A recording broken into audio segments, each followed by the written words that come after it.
Okay,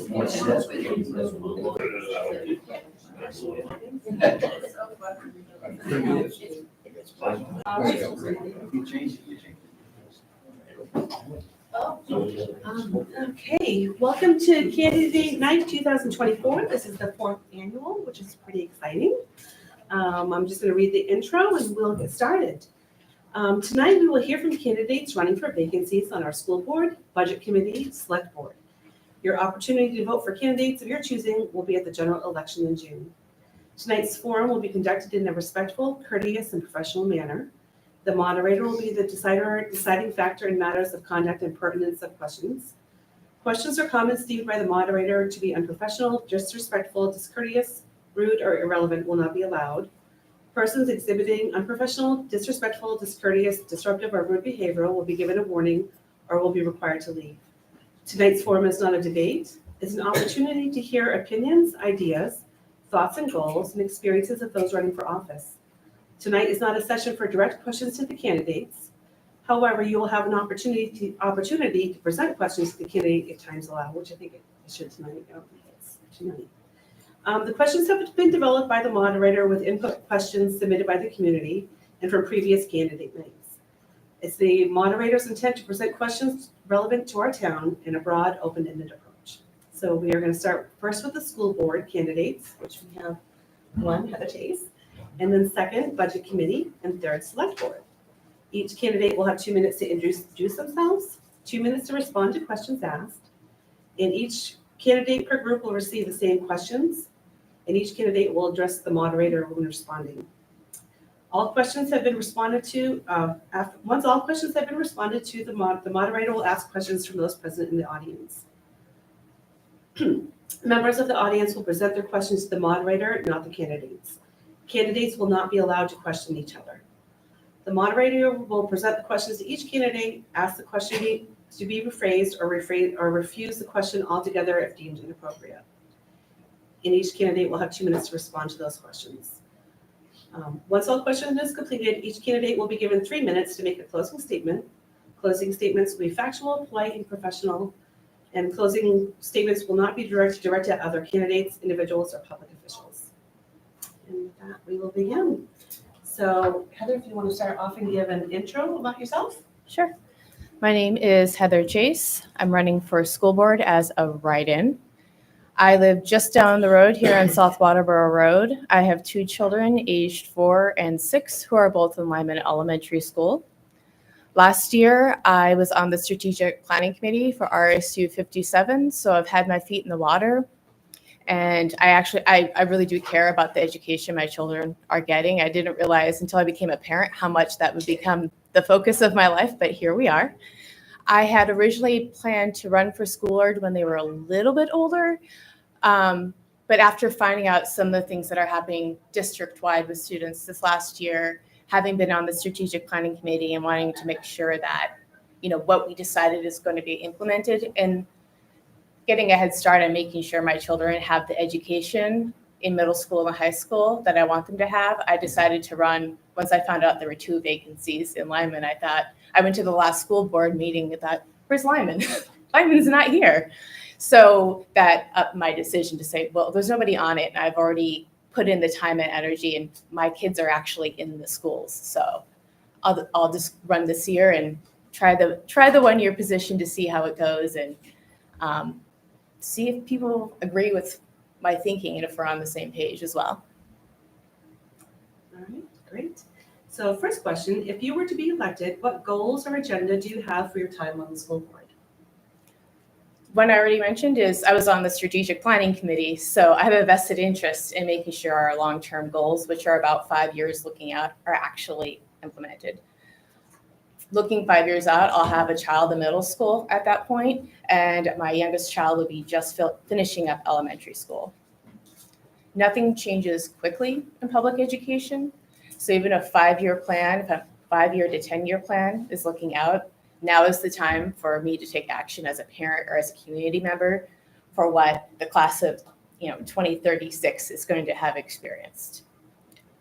I also became concerned hearing about what's happened at the high school this year. The there's a line I like using. I don't like dead kids. Whatever is going on, I feel like we've failed as adults if we can't see our children through to adulthood. And I took that very seriously. And so I thought, okay, the current school board has an action plan to study the environment of the high school. Why are students thinking there's no reason for them to continue living in this world? But it isn't binding.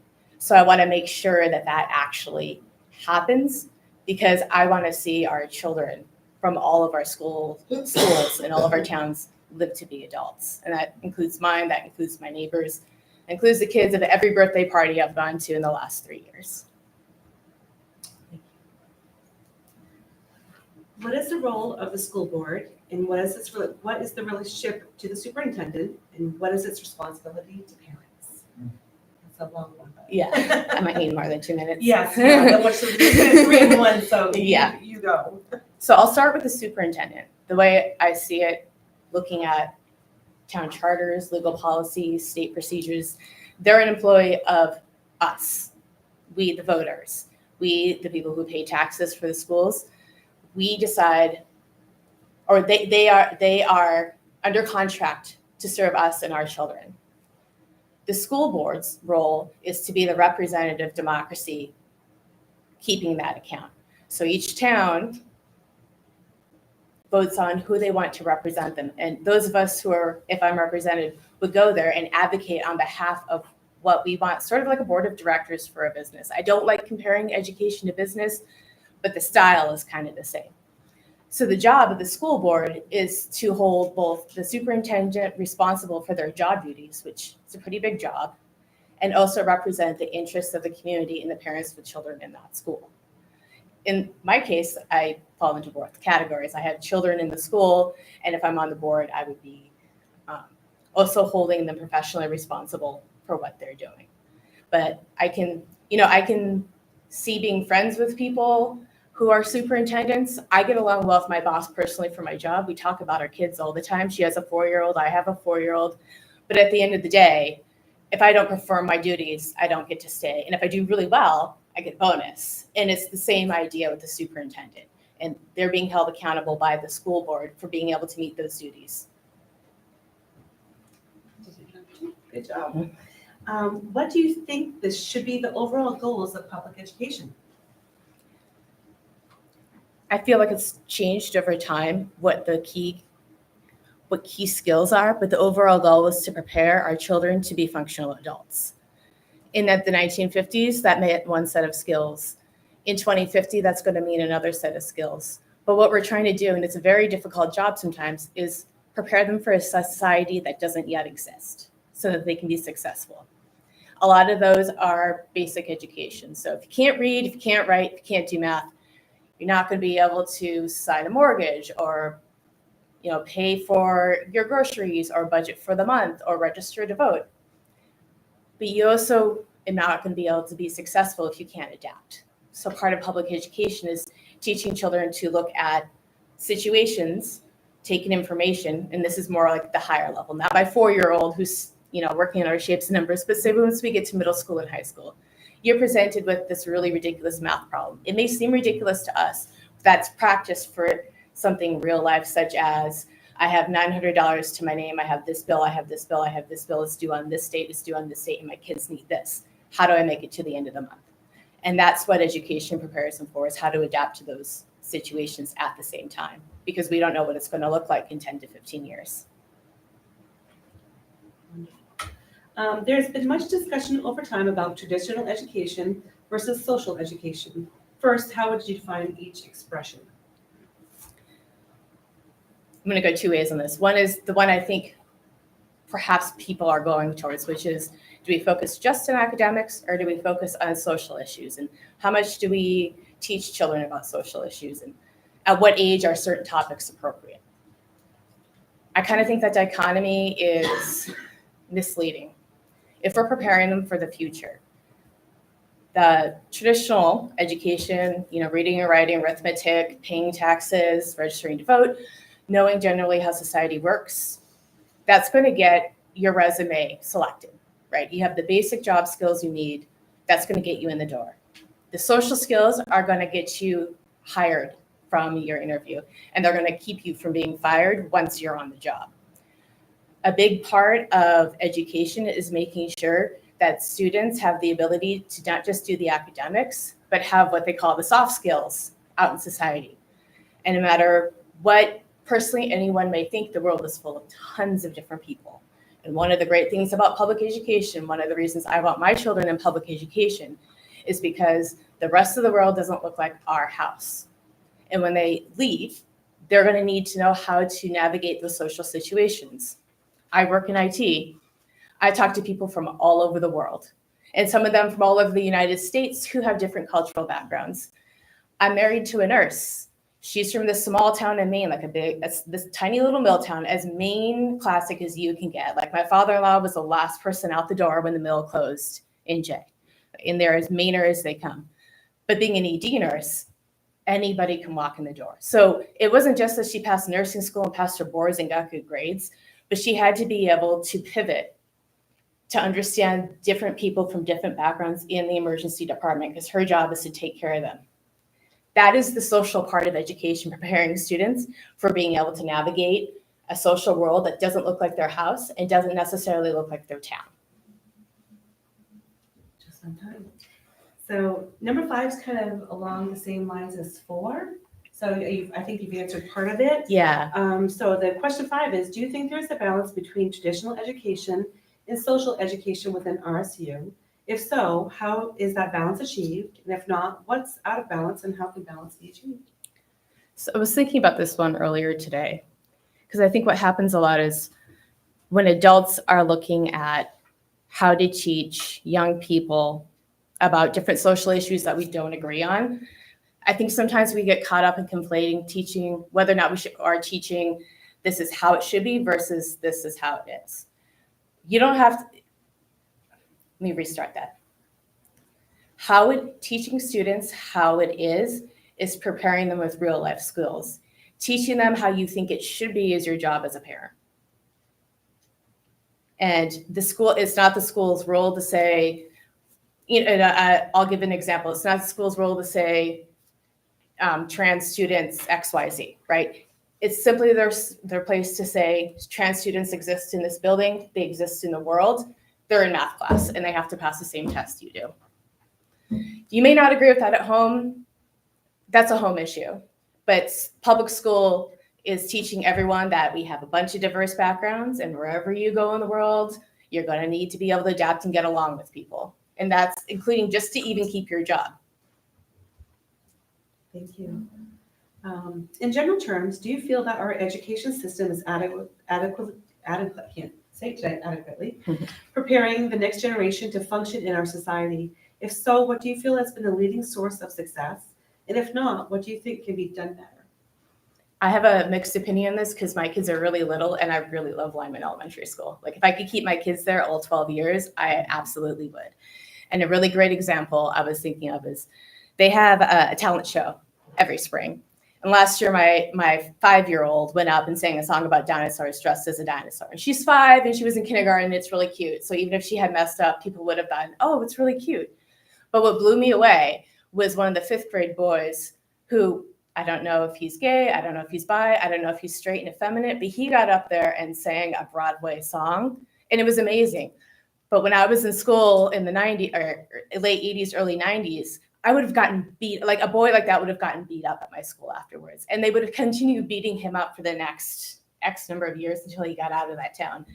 And the opposite happened. All the students stood up and were shouting for them and clapping. And I even wrote about on it on social media because I was so impressed with how supportive the students were. I was like, this kid would have lost his teeth when I was a kid for getting up there and singing a Broadway song in a small town. And he had the exact opposite reaction from the students at the school. And I thought that was amazing. So in that mode, I was thinking, oh, they're getting this right. And then my 1st grader, we were told halfway through the year, she's reading at a 3rd grade level. And I'm like, these teachers are amazing. My 1st grader who has no interest in homework is reading at a 3rd grade level. What magic are you doing in this classroom? And then I hear about what happened at the high school this year and students reporting both in the middle school and the high school that the bullying is so bad they aren't learning. Like the purpose of education is to prepare them for the future. So not only does it keep them out of learning in the classroom because they skip school or they stop paying attention, one of our students committed suicide from bullying. That's a red flag. We definitely got that one wrong. And I say we because there are children in our community. And ultimately, as the adults surrounding them, it comes down to us to make sure that we're supporting the right type of educational environment. So in some ways, I think the kids are doing great. I think the teachers are doing great. And then at some points, we've dropped the ball. And I know there's no perfect answer, but that's definitely one of my motivations for running. Thank you. And then your last question, what do you see this as the school board's priorities over the next 3 years? Well, definitely the strategic plan. I was on the strategic planning committee. I would definitely like to see that implemented. Given what happened at the high school, and not just that one event, but the reports of actual students there who are saying that environment still exists, I would definitely want to see that independent study come to fruition and make sure that the results that they have correspond with what students are reporting. I don't want to see what adults are saying is happening in the high school. I want the students to say, yep, I'm a 10th grader, and this is exactly what's happening, and it's gotten better or it's gotten worse, and here are my ideas. Because the buck stops with them. It's their life, it's their experience. On top of that, whatever I know we don't have the money for it. So picture in my head what I could do. I would love to expand a vocational program. I've been trying to convince my 4-year-old that she needs to be a plumber because we can't find one to save our lives. Sorry. I know. If I can get them to be electricians and plumbers, that would be great. I think my oldest is still set on becoming a paleontologist or Taylor Swift. She's 6. Take that for what you will.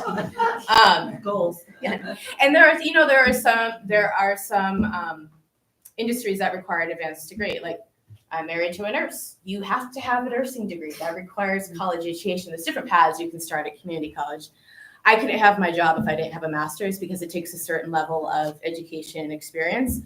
But you could get in the door in my field with your CompTIA certification. And then it allows students to know. I was actually talking to one of the kids at the school board meeting. I was like, you can do this for free at your community college next year. You can start making $40,000 a year while still living in your parents' house and pay in cash to finish your degree in IT.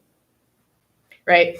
And our school is held, I want to say held hostage, that's not the right word. We are stuck with what Stanford says we can have and what Bedford says we can have. We don't have our own vocational program. And we have a huge lack of people who can do those jobs here in Maine and everywhere in the country. And there's a huge potential, and they're good paying jobs without having to go into student loan debt. So, I'm going to keep on harping on my kids about plumbing and electronics. That would be great. My youngest probably will never get above 5 feet tall, so I think it'd be hilarious if she was a plumber. But I do feel like we're primed for that, right? Like I feel like we're in this great spot, and I hate that we're limited by what the other schools we could send over. We're really cutting out the legs from underneath our students and not setting them up to succeed once their public education is over and they have to start coming up with tuition money.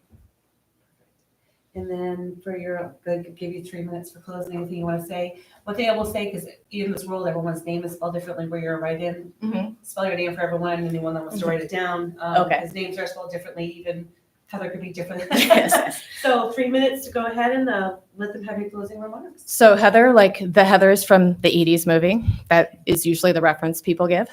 Heather Locklear is the other one. Was it Heather McCarthy? She married John McCarthy, that Heather. Chase like the bank. No, we don't have their money. Because I get that question a lot. I'm like, oh, you wouldn't know. If I had that kind of money, people, I would not have a mortgage. So Chase is my last name. Heather is my first name. Okay. And I'm a pretty straight shooter. I'm not a politician by trade. I'm just a regular person. I tend to get in trouble for being a little too ad-libbed. So what I've been saying is what you're going to get.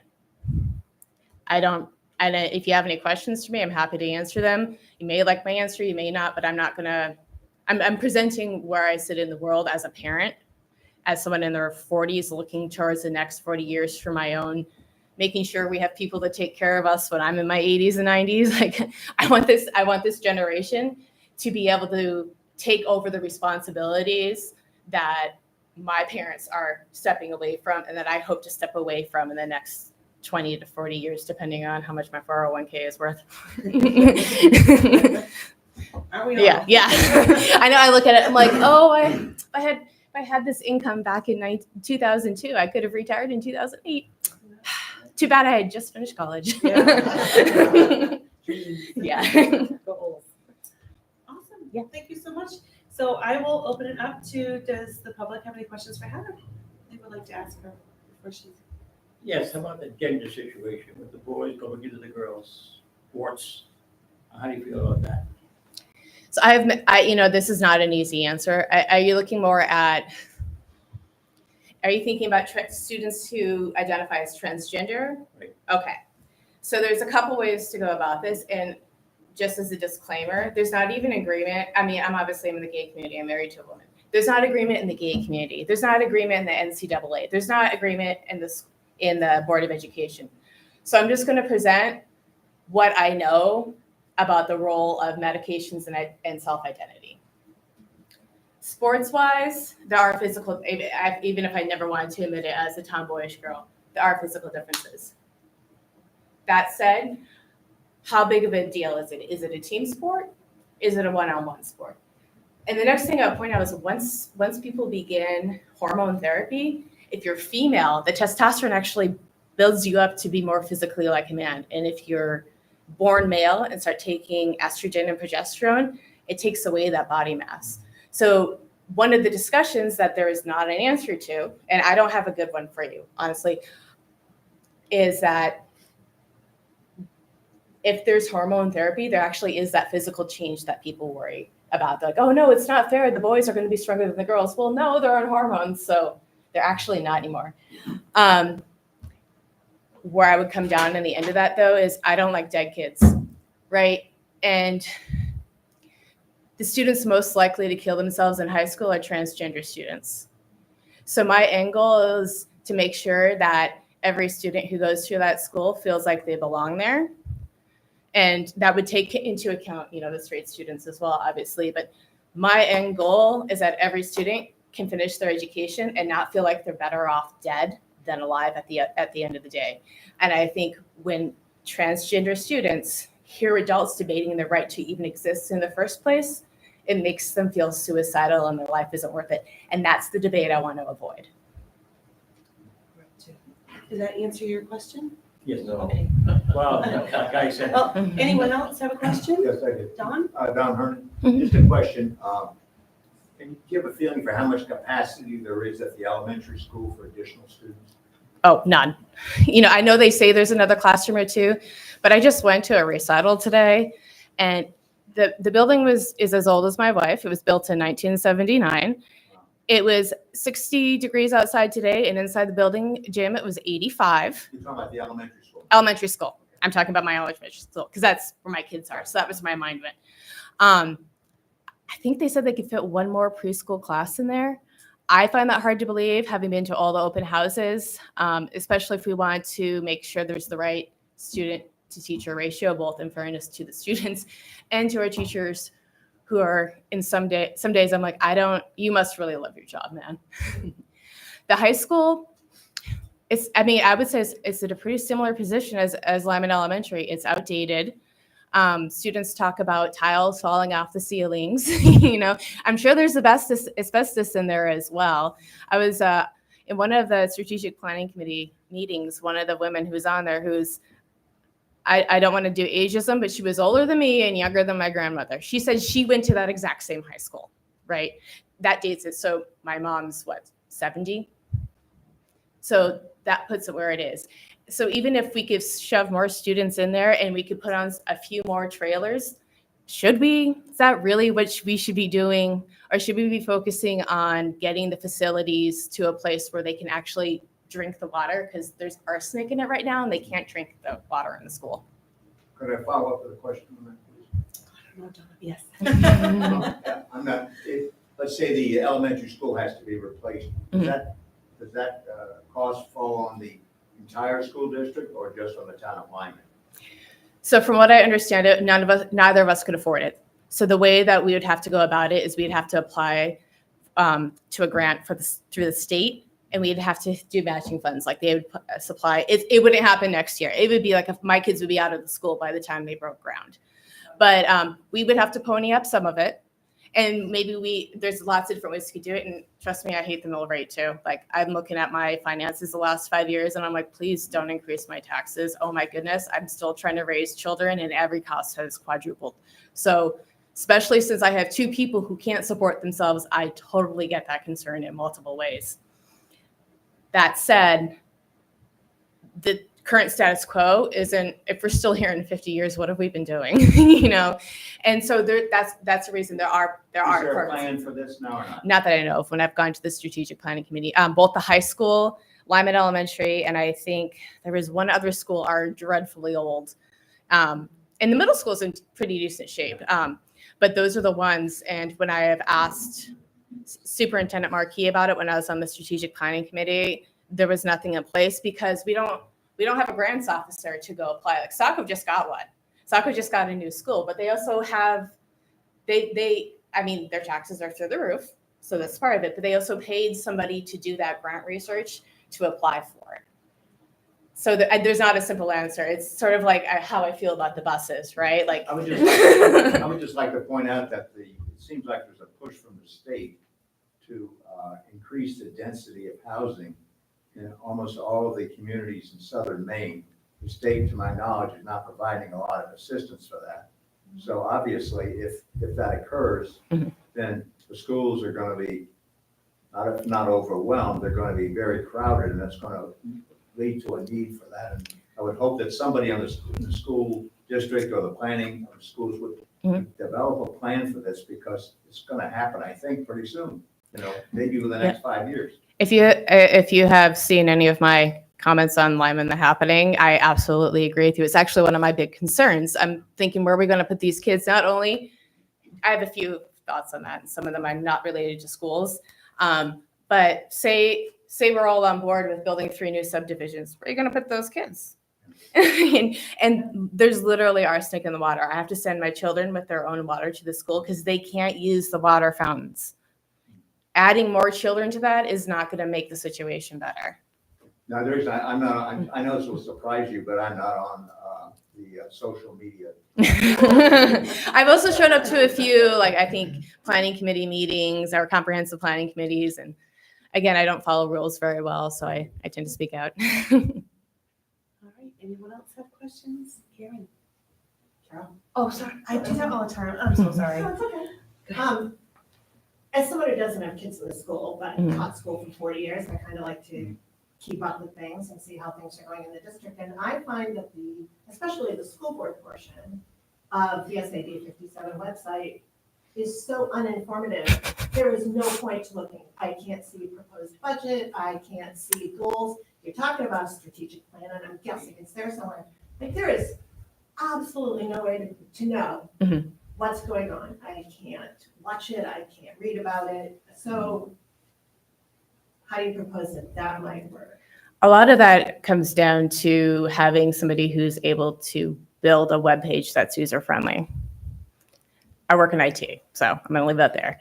But I agree with you as well, because I find it very frustrating. Even registering my children for kindergarten and preschool, I was like, I ended up calling, and it was not our current admin who works the front office, but the one who just retired, who had been there for 50 years and knew the people who owned our house before us, right?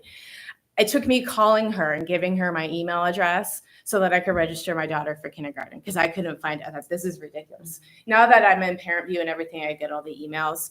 But yeah, I 100% agree. And a lot of it's very vague. I don't know if you guys were at the budget meeting for the school board a couple of weeks ago.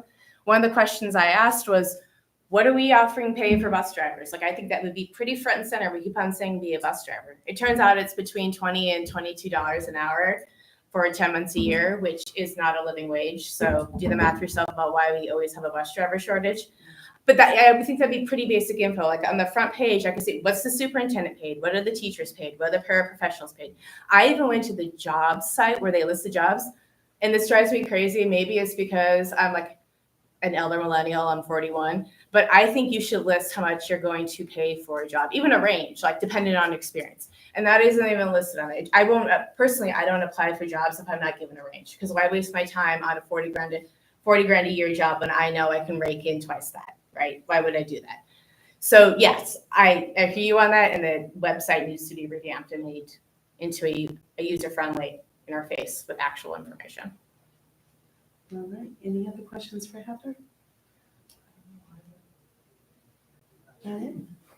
All right, Heather, thank you so much for coming tonight, participating, giving us your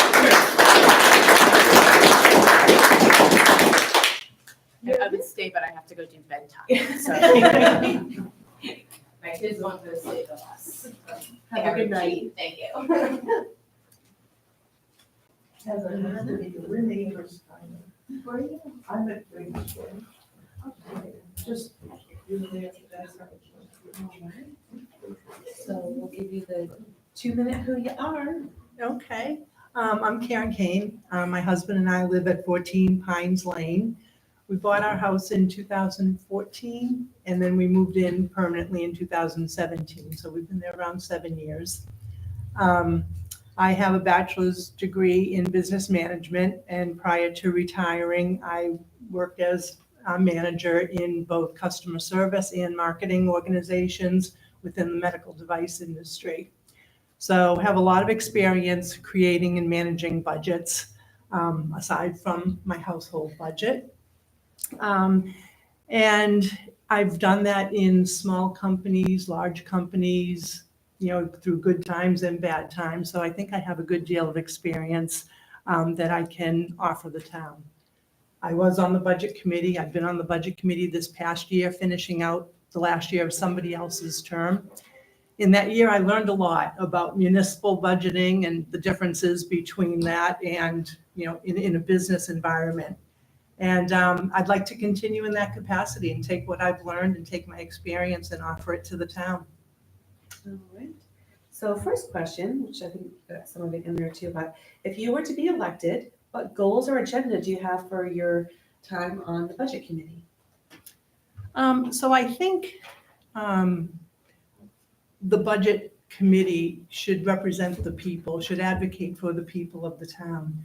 And a personal goal of mine, because relatively I haven't been in this town very long, is really getting more in tune with what the people want.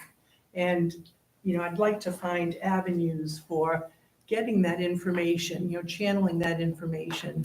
We hear a lot from, maybe a handful of people or so, but there's a lot of, silent majority out there that I think we need to hear from. And, I would like to be an advocate for that. Otherwise, I think it's, budget committee member, monitor the spending. Are we spending at the levels that we said we were going to spend? Are we spending within the parameters that we said we were going to spend? Are we spending the money on the things we said we were going to spend them on? And I'll just continue to challenge anything I don't understand, or, challenge where monies are being spent that doesn't make sense to me. Anybody who's worked with me, I ask a lot of questions, and I may not get it right away, but eventually I'll get it. And I'm not afraid to ask questions or challenge anything. So, Great.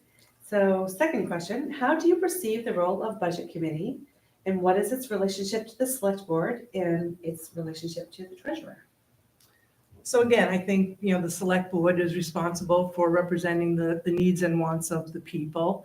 I think we serve as an extra set of 10 eyes, in addition to the select board, to monitor the budgets. And I think in looking at the budget for the upcoming year, we need to be really careful in scrutinizing what we're spending our money on, yet covering the costs that we need, balancing that with what we need to spend to keep the town running.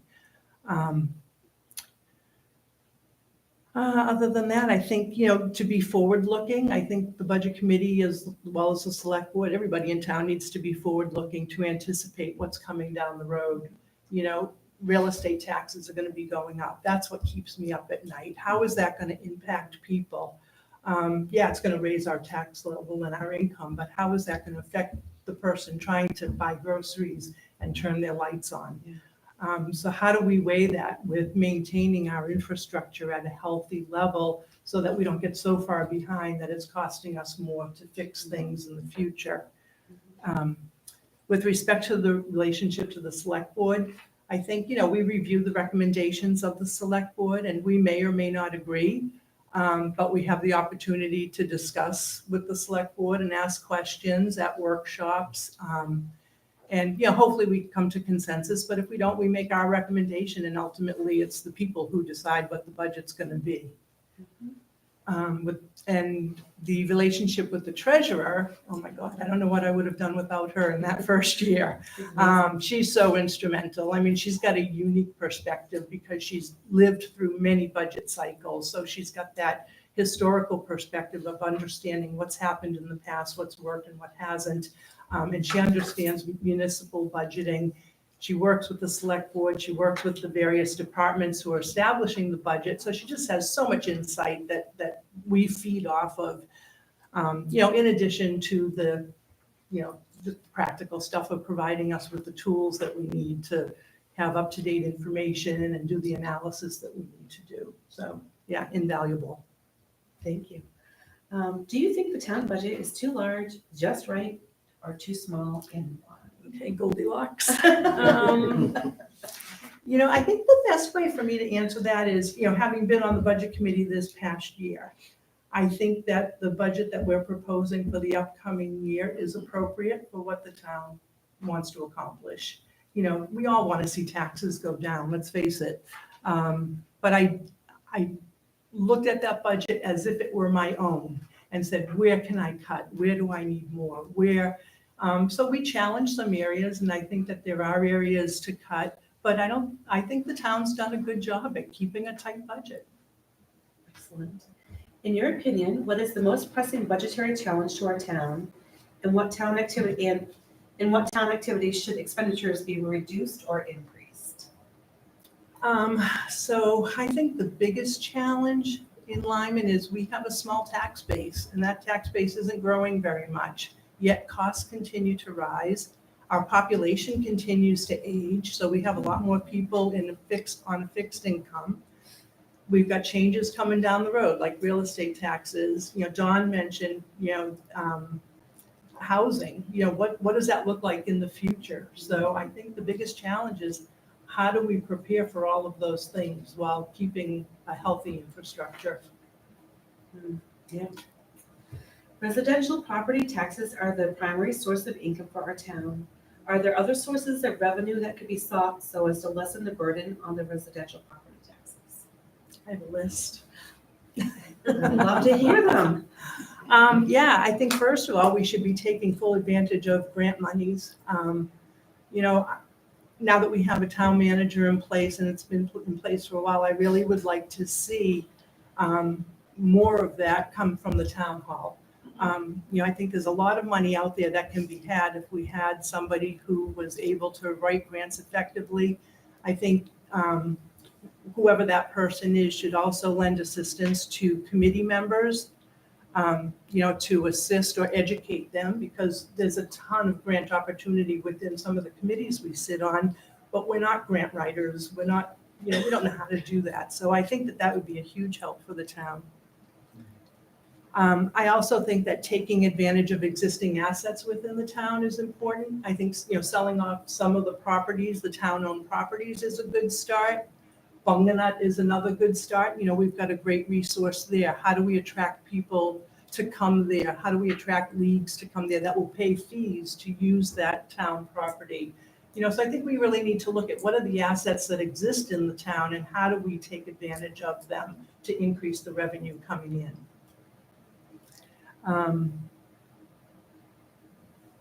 I think we need to look at fee schedules on an annual basis, whether it's Bunganut or, the planning board or the CEO, anywhere where we're charging fees. I think there should be an annual review process to see if they're still appropriate or if they need to be adjusted.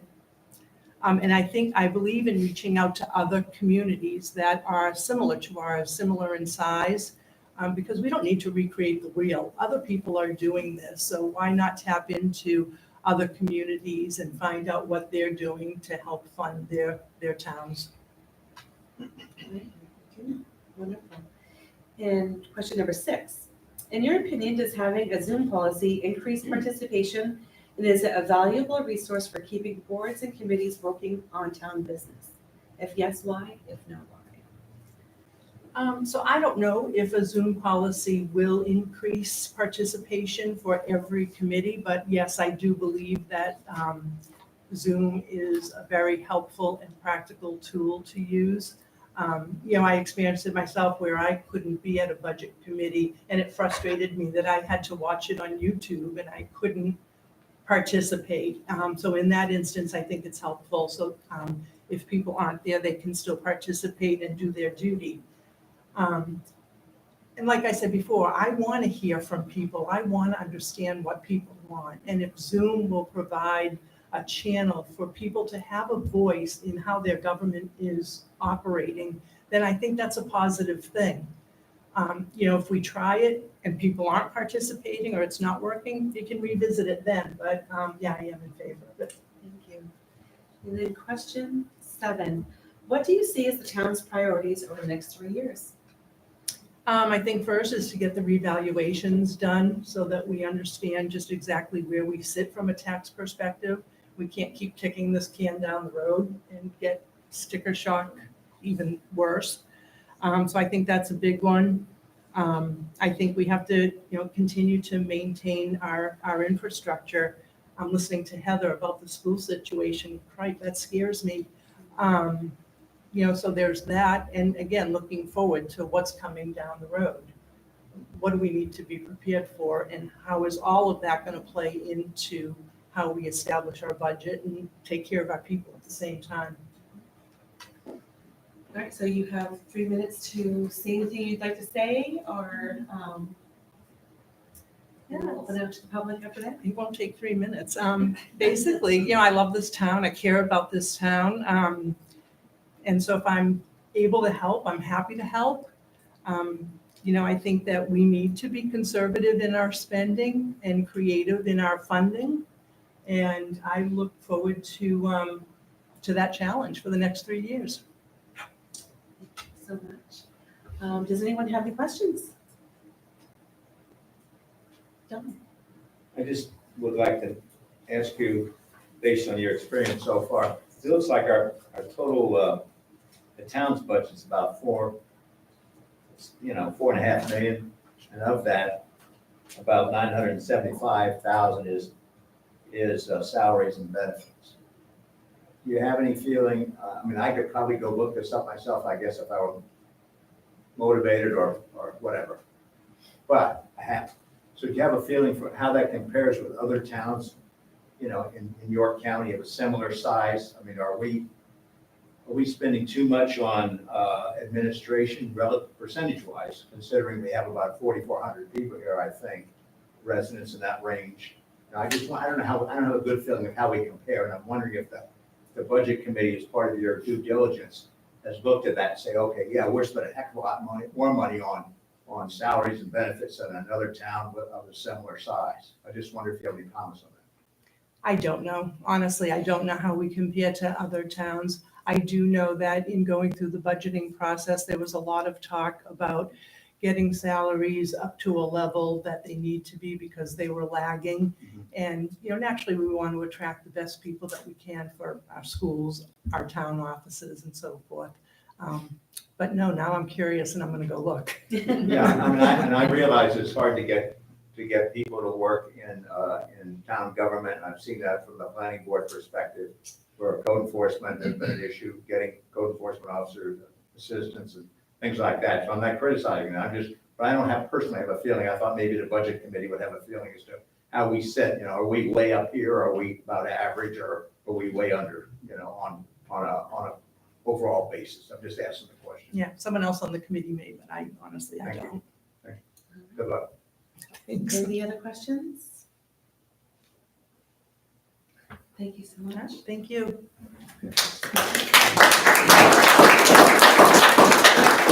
Does anyone want a 2-minute break for restroom or anything before we get started, or everyone good to go?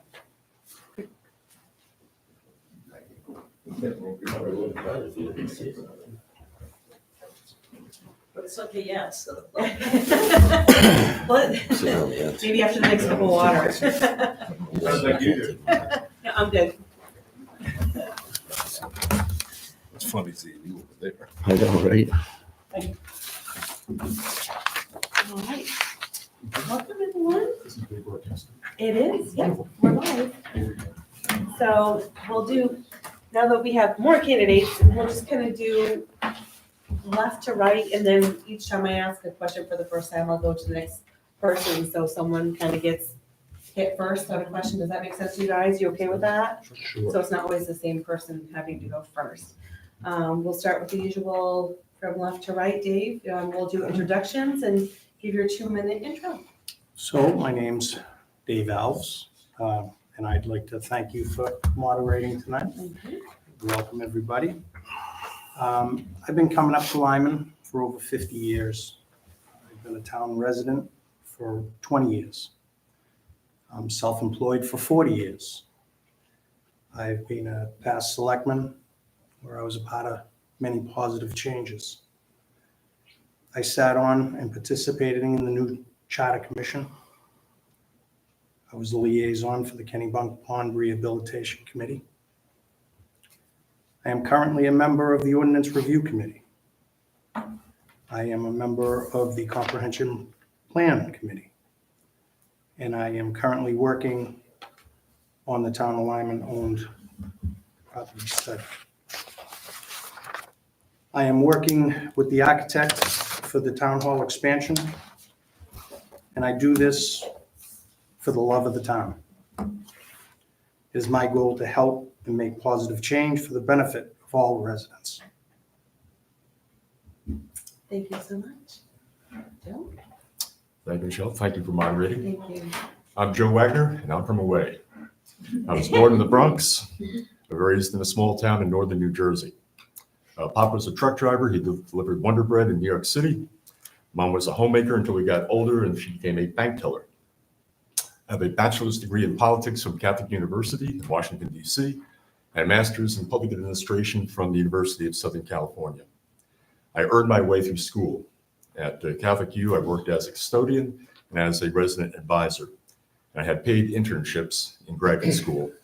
As Mark Twain recommended, I have never let formal schooling get in the way of my education. I retired 2 years ago after a 38-year career as a high school social studies teacher. In Maine, I taught at Coney, Massabesic, Macaulay, and Cape Elizabeth. Mary Jane and I have been married for 43 years. We have 3 beautiful and very talented daughters. MJ retired last October after a 44-year career as a registered nurse. We moved our family here from Maryland in 1995. We wanted a safe and healthy environment in which to raise our daughters. We found it here in Lyman. I have served at all 3 levels of government. I worked in grants and contracts in the U.S. Department of Health and Human Services. I served a term in the Maine House of Representatives. I've served on the original Lyman Charter Commission, and I've been on the Lyman Planning Board since, I believe, 2010, currently the chair. As for personal characteristics, I listen. I work for practical solutions. Thank you. Thank you so much. All right, Tom? Good evening, and thank you for moderating. Thank you. Yes. My name's Tom Hatch. I live on Frost Road. I've been there for 36 years. I am an Air Force brat. My father was in the Air Force and in World War II. My mother was from Berlin, Germany. So we traveled all over the world. So I never really called any place home. Dad retired in Portland, and I was like 10 years old. And grew up in Portland, and then I decided to go into the Air Force myself, and I was fortunate to choose a career in industrial hygiene and safety and environmental management and emergency response. And I've been able to make a career of that from the Air Force for the last 45 years. I worked within the Air Force. I worked as a consultant. I worked for a manufacturing facility in Sanford. And for the last 24 years, I've been with Maine Medical Center as the Director of Safety and Emergency Management. And now I am the Maine Health System Safety Advisor. I've been married for 45 years to my lovely wife, Celeste.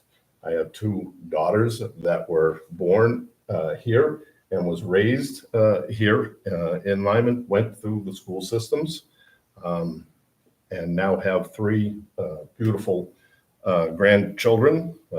One is in pre-K, so I got to see her first video today in the gym. That brought back lots of memories. And the Grady is almost 8 months, and so he will be coming up the ranks here in Lyman. And my other daughter lives in another town close by. So I was really pleased when my youngest decided to come back to Lyman. So. You can finish up. No, that's Please, fine. please. That's fine. You good? Yeah. All right.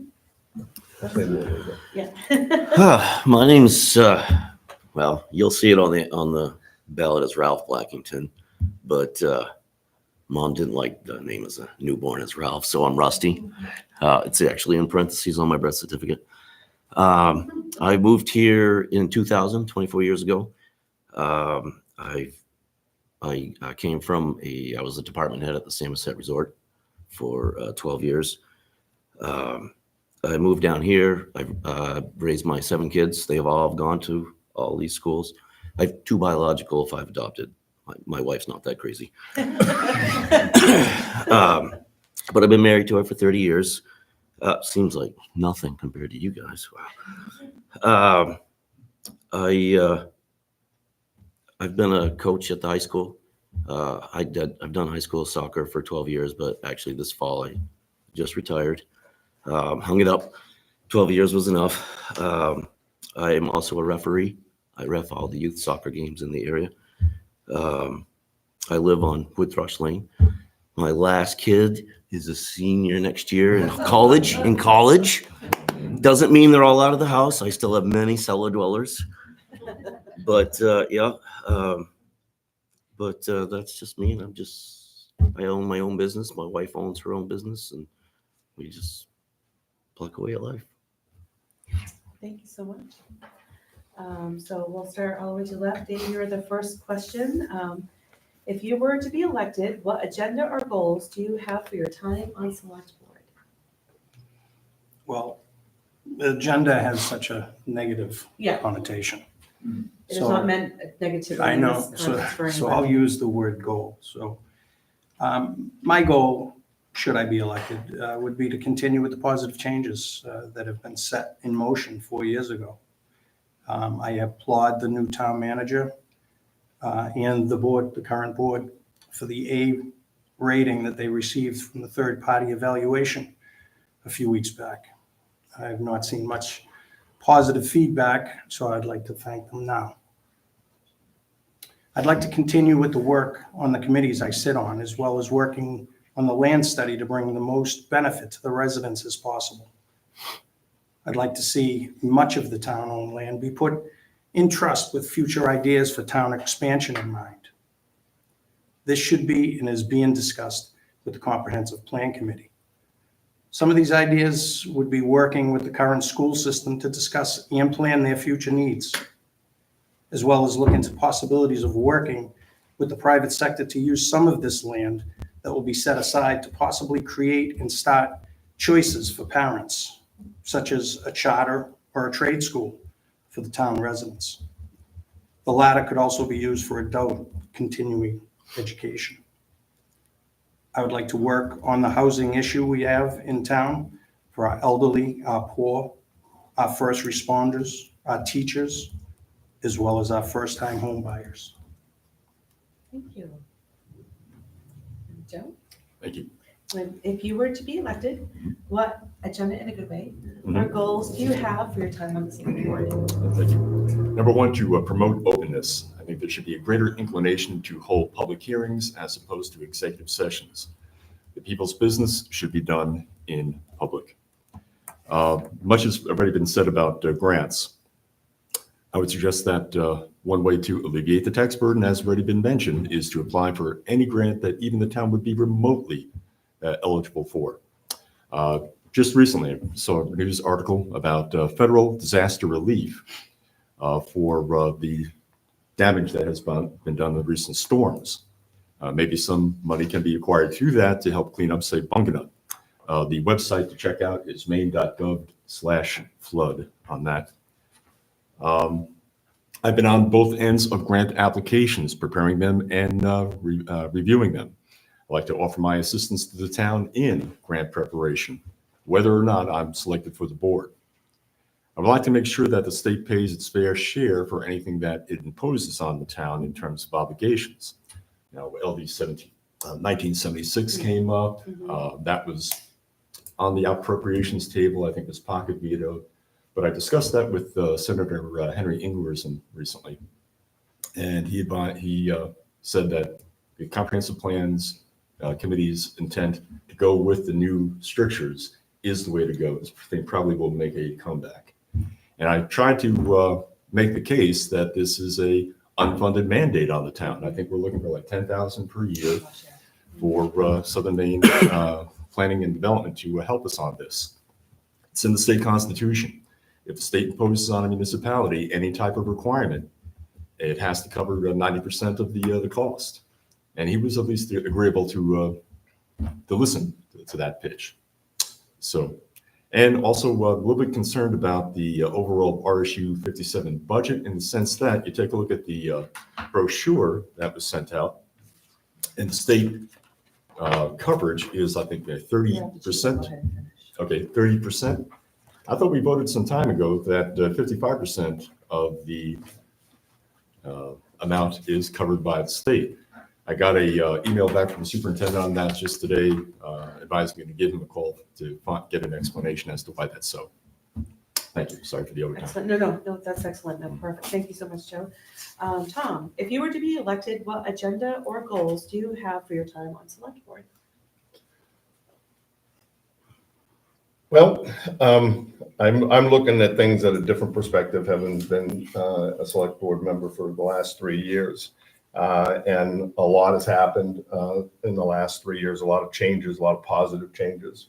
The first 2 years, it was not fun in any way, shape, or form. I always told people that I don't know why I got into this, would I ever do this again? And after the new charter came on board, and we have the town management government, things have turned around. So the goal is to continue on with the positive changes we've been making here on the inside these walls with our employees. Our employees are much happier than they were and that was one of my goals when I came on board, is to have a place that was, I think in my campaign, I was the employer of choice. I wanted the town to be the employer of choice. Having employees is not an easy deal in any way, shape, or form in any company. You're always going to have issues. But we have a great team in here. We work well as a team between the select board and the committees. The committees are, everybody has their things that they got to do. Not everybody's going to agree, but I want to keep things positive and keep things moving in the forward direction. Thank you so much. Rusty, if you were to be elected, what agendas or goals do you have for your time on select board? Again, I don't, I've done this for 2 terms. This is my 6th year, finishing up my 6th year. Didn't have agenda when I started. I don't have agenda now. I do have goals. I would like to see, which I've become part of the Bunganut committee. I would like to see Bunganut make a little more money for the town. It's a cash cow. There is so much potential in that place so we're diving into that, and I'd like to see that make some more money and at least offset what it's going on. I'd like to see a lot more progress on the town hall. This needs to be upgraded, replaced, whatever. we come to for final, but I'd like to see a lot more progress on that. It's kind of the logistics of it all make it drag, the EPA, all the other things that we have to do, but I can't wait to see some progress on that. And to chime off Tom, the board works so good together. We've accomplished so much within the 6 years that I've been here. I just want to keep it going. We've got so many things that we've been working on that we've done. I'd like to see just finished. We've done some great work. We've one of the best personnel policies, I think, in probably the state right now that we just approved. Incredible work. Lindsay and Jeanette were amazing in it. I just continue going in the same direction. I think we're making great progress. Thank you so much. So for question 2, we're going to start with you, Joe. All right. Why have you chosen this point in time to run for election to the select board? Well, number one, I'm retired. I've got a lot more time to provide service to the community. As with all my career choices, I want to make a positive contribution in some way. I just want to be clear about this as well, folks. I am not running to restore anyone to public office. I am not running to remove anyone from municipal office. I am running to personally serve in public office, period. Thank you. Thank you so much. And then now we're going to go to you, Tom. Why have you chosen this point in time to run for re-election to the select board? Well, I kind of said it in the last question that I want to see things get completed. And the positive stuff that's been going on, the stuff that we've accomplished over the last year. You didn't mention the Oscar Littlefield Road. I was going to head I down. know, I didn't want to take the thunder. Yeah. No. What was that, 12 about- years? What about the gate? The gate that finally got taken you down. know, Sorry. There are things that have been dragged out for various reasons, and it was getting to the point where we need to make a decision. We've got to analyze this. We've got to make a decision so we can move on to other things, and other things such as the town hall expansion. We know there's something has to be done with that.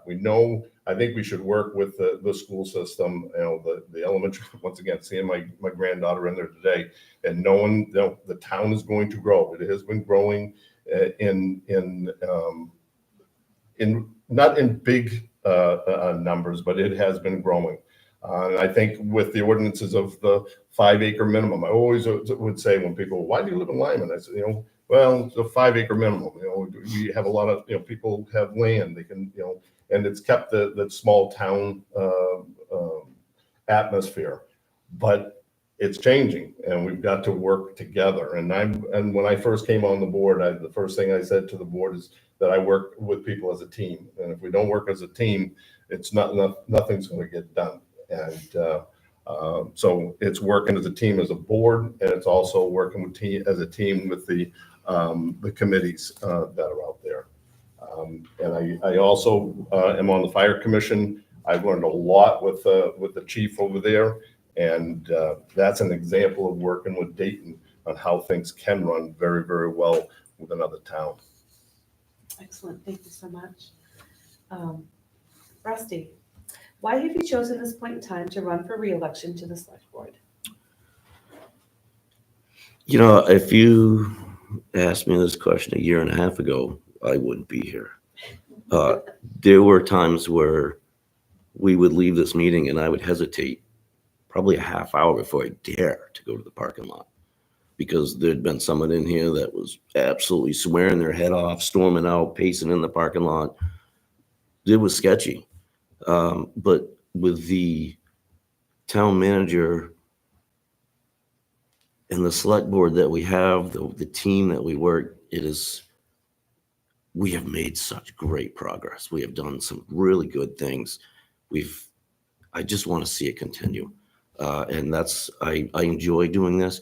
I enjoy budgets. Oh my God, that's probably weird to say. I love the conversations we have, the procedure that we do to come up with budgets, the discussions that we have. When I first started, they were hostile. The last 2-3 years, they've been great conversations on, oh, that's why you have that opinion. Well, that's great. And it's just it's a great work. we've accomplished so much, and I love the work, and that's why I want to be here. Thank you so much. And then to you, Dave. Why have you chosen this point in time to run for election to the select board?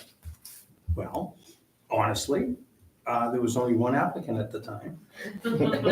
So I thought I would throw my hat in the ring and help where I could. And I'm not running against anybody. I'm running for the position. That's it. All right, thank you. So we're on to question 3, and we're going to start with you, Tom, this time. How do you perceive the role of the select board as a whole and the role of individual members of the select board?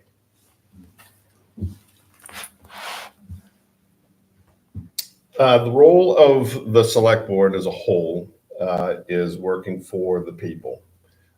That is very evident, and many times in our meetings that things that are brought before us, be it the GA coming before us.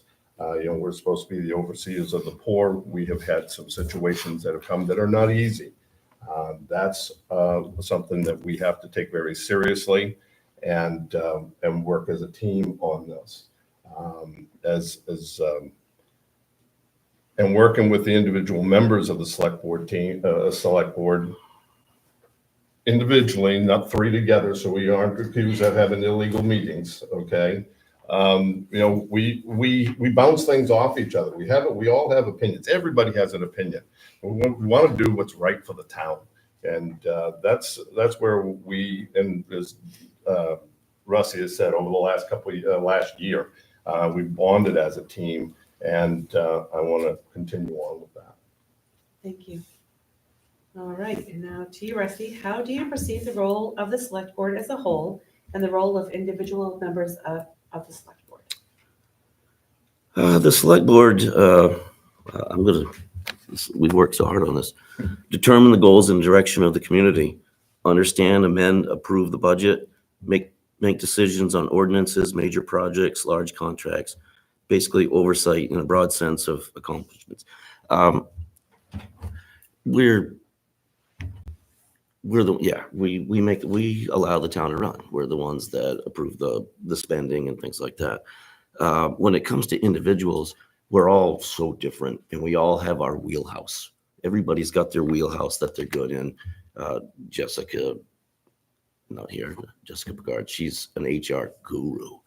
I'm self-employed, contractor, dealt with a lot of contracts, dealt with estimates, dealt with all that stuff. It's my wheelhouse. Tom's in the medical profession. He does all the engineering and all. That's his wheelhouse. Everybody's got their wheelhouse. And everybody at that point is where we all shine. Everybody puts in their 2 cents, and that's how we work great as a team, because we all have our own little specialties that we work with. Thank you. Then, how would you perceive the role of select board as a whole and the role of individual members of the select board? Well, I believe the select board should be doing the business of the town. I believe they should listen to the residents and try and make them more inclusive, or have them be more inclusive, and work on any of their ideas that they have for some sort of positive living situation that they may be going through. I believe the board should be working on infrastructure improvements, community parks, sidewalks, recreational trail systems, alternative education possibilities, like I previously mentioned. Thank you so much. All right, and Joe, how do you perceive the role of the select board as a whole and the role of individual members of the select board? We're all familiar with the 3 branches of government, and the select board is essentially a legislative body for Lyman. The town manager heads up the executive branch, and arguably the planning board has a judicial role in terms of interpreting and applying the town ordinances. Like a board of directors of a corporation, the select board sets overall policy. It is the voice of the sentiments of the citizens of Lyman. As is the case with the planning board, each individual member brings a certain set of perspectives and strengths to the table. Each individual blends this together so that consensus can be built and durable policy can be made. Questions and concerns raised by the citizens should be heard and answered by the select board. There should never be a situation where any citizen feels like the select board is doing whatever it wants. If I was ever to cast a vote, which I thought would be rather unpopular, I would give a full explanation as to what my rationale is and provide the information on which I'm basing that decision. Thank you so much. All right, so we're on question number 4, and we're starting with Rusty. So in November of 2022, the town voted in a new charter, and with it a town manager form of government. The new charter came into effect in July of 2023. We are now closing in on 1 year from this new form of government. In your opinion, what is the most positive change under our new charter? Town manager, hands down. She keeps this place running smooth. Before, when I first started, rumors flew this place. It was like, you could almost hear it go through the building. Rumors flew this place. And now she's somebody that can intercept that right off the bat and either say yes, say no. She deals with all the HR right off the bat. It's not waiting for the select board to deal with HR, which, luckily we have Jessica that is really good in HR, but if she wasn't, it was me for a while. I don't have a background in HR. So it's so perfect that she's getting all that. She's getting complaints. She's dealing with the complaints instantly. So they're not just sitting stewing. No one's answering my questions. There's a lead point. I got an email complaint to me. I sent it to her. I got a response back, and so did the complaint person. It was like the next day. So, she's such an asset to this town. Thank you. Dave. In November 2022, the town voted in a new charter, and with it, a town manager form of government. And the new charter came into effect in July. The new charter came into effect in July of 2023. We're now closing in on 1 year with this new form of government. In your opinion, what is the most positive change under the new charter? Well, I agree with Rusty. I think the day-to-day running of town hall is hands down better than it's ever been. The work that has been done on policy and procedures that Tom made an effort to push to the forefront.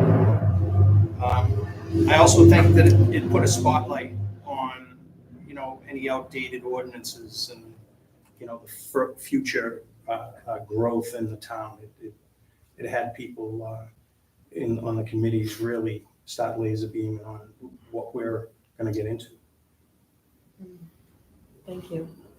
Joe, in November of 2022, the town voted in a new charter, and with it, a town manager form of government. The new charter came into effect in July of 2023.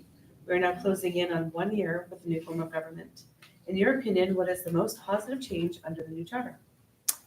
I think the most positive effect of the charter is our consciousness of it. It's a reflexive, positive reflex on our part to take a look at the charter to guide it as we are implementing this new form of government. The charter performs the same role as the Constitution and the Maine State Constitution, providing guidelines and also parameters in terms of the use of authority. Some time back, when I was teaching in social studies, I came across the phrase that the Declaration is the why and the Constitution is the how. The Declaration explains why we were breaking away from absolutism, and the Constitution explains how we're going to try to govern ourselves. And the Charter is the how for Lyman. Thank you so much. All right, so we start with Dave for question 5. Oh, Tom. Oh, it's Tom? Oh, Oh my fine. gosh, sorry, that way. If you were elected, it's late. If you were, No. oh, 4, no, 4. Mhm. No, 5, yep. If you were elected, how should the select board ensure that all employees and. No. 4? I started. 4. He started. yeah, He just kinda started, I forgot me. know, I Yeah. leapfrogged over. Yeah, it's In all right. November of 2022, the town voted in a new charter with the new town manager form of government. The new charter came into effect in July of 2023. We are now closing in on 1 year with this new form of government. In your opinion, what is the most positive change under the new charter? Most positive change is that we have a charter that's up to date. and that it is our guidance document. And the fact that we went into a town manager form of government is the best thing that ever happened. I'm going to say the same thing as Rusty has said about our current town manager. She has taken the weight off the select board on a day-to-day basis. I used to spend an hour and a half a night on the computer on the town emails, looking at the complaints, looking at the people talking about people, and it was horrid. Pictures being sent of neighbors' houses, and they didn't like their trash. And once again, we're just, we're part timers up here. We meet twice a month. Now, I look and say, Jesus, nothing's going on anymore. We don't have these emails. She's doing such a good job in running things and getting back to people, and having structure and policies and procedures. When I first started here, it was a nightmare as far as policies and procedures.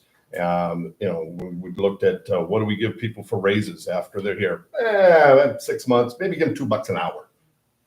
I've come from structured corporations that's not quite what you should be doing. Now we've had a consultant look at things. We've set up the pay schedule and step programs, which has worked very well. And then having this third party come in and review where have we come in the last 6 months, 7 months. And he was horrified by our personnel policy. That was the first thing he said. He was absolutely horrified. But after he read the new one that the town manager wrote, he gave it an A+. It's one of the best he'd ever seen. Thank you. So now we're on to question 5, right? And we start with Tate, right? Okay. This one has a lot of parts, so if we go over, that's okay. If you are elected, how should the select board ensure that all employees and persons serving the community in any capacity are treated fairly and receive due process? How do you safeguard and protect employees' rights over the public's rights to comment and speak at board meetings or online forums? Is there a response or procedure that should or should not be implemented? So I feel that the policies and procedures that were set forth is definitely helping. I believe everyone has the right to be heard. I do feel that there should be decorum, and no comment should be about any individual, and all comments should be addressed to the board as a whole. I'm not sure how to safeguard against the right to speak, because everybody has the right to speak. But I do believe that the online forums should be policed by their own membership by calling out obvious passive-aggressive posts that are only to inflame a particular topic, not discuss possible solutions. Thank you so much. All right, Joe.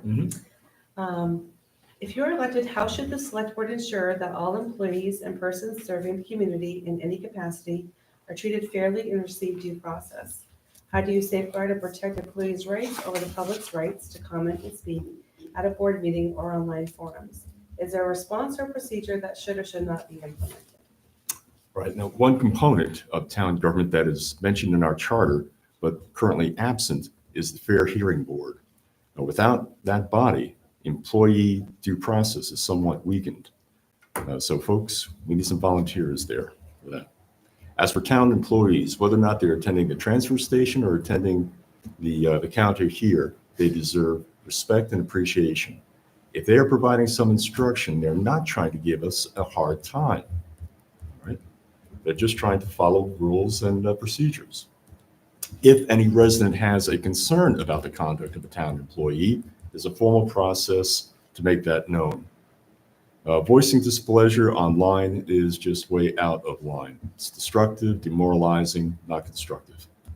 As for public input, public comment on the select board agenda is required by the charter, provides the opportunity for citizens to ask questions. Now, I understand that the select board of late has been looking at public input policies of other towns, Wells in particular. And one thing that they do, I believe, is that questions posed by citizens are placed for response on the subsequent select board meeting. I think that would be a good step for us to follow as well. Thank you so much. All right, Tom. If you are elected, how should the select board ensure that all employees and persons serving the community in any capacity are treated fairly and receive due process? How do you safeguard and protect employees' rights over the public's rights to comment and speak at a board meeting or online forums? Is there a response or procedure that should or should not be implemented? Okay. As far as the employees and the treatment of employees with respect, I'm a people person. I believe everybody needs to be able to work in a safe workplace. They don't need to be worried about any type of workplace violence or anything like that. Folks up at the transfer station have to deal with people every time they're up. I wouldn't say every day, but they're up there quite a bit. And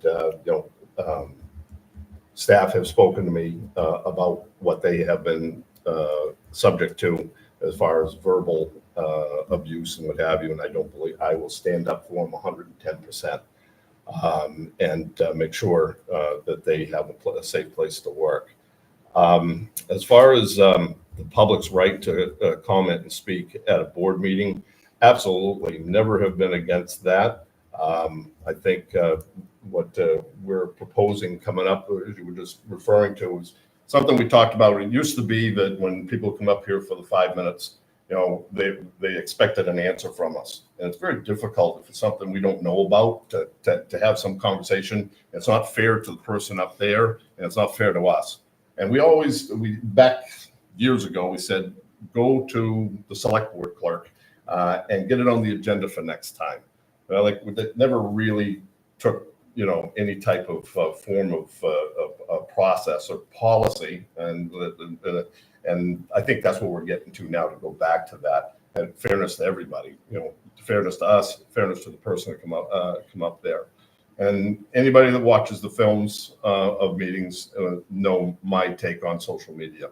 I have never seen people get so downright nasty towards people and issues. And, I see things on a day-to-day basis in the hospital, and those things are more important than somebody's septic system isn't right or whatever, and then go on social media and blast it everywhere out there and just create hate and discontent.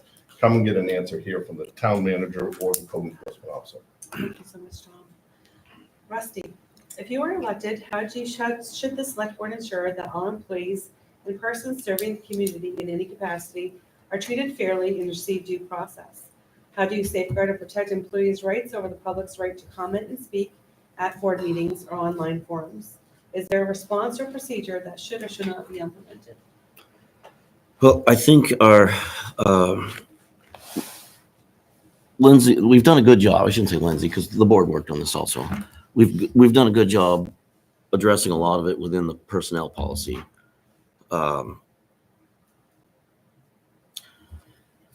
Right. Lynn's takes on a lot of them before we even hear about any of them. So she's a firewall, I guess. I think continuing to support the employees that we have is one of the ways that we can best support them. I mean, we have Jeanette is just, she's got a halo over her head, how awesome she's been, how much hard work she's put in. Lindsay, Jeanette, Lori, Sue, holy cow, Sue. We have some incredible employees here. We have some, and the best way to do it is just support them the best that we can. Online is online. I hate all the trashy, fat Facebook pages out there, the bash on each other. There's no more conversations. It's just keyboard warriors bashing each other out there. There's no more face-to-face conversations. I think it's always going to be that way. I don't know how you'll ever get rid of the keyboard warrior.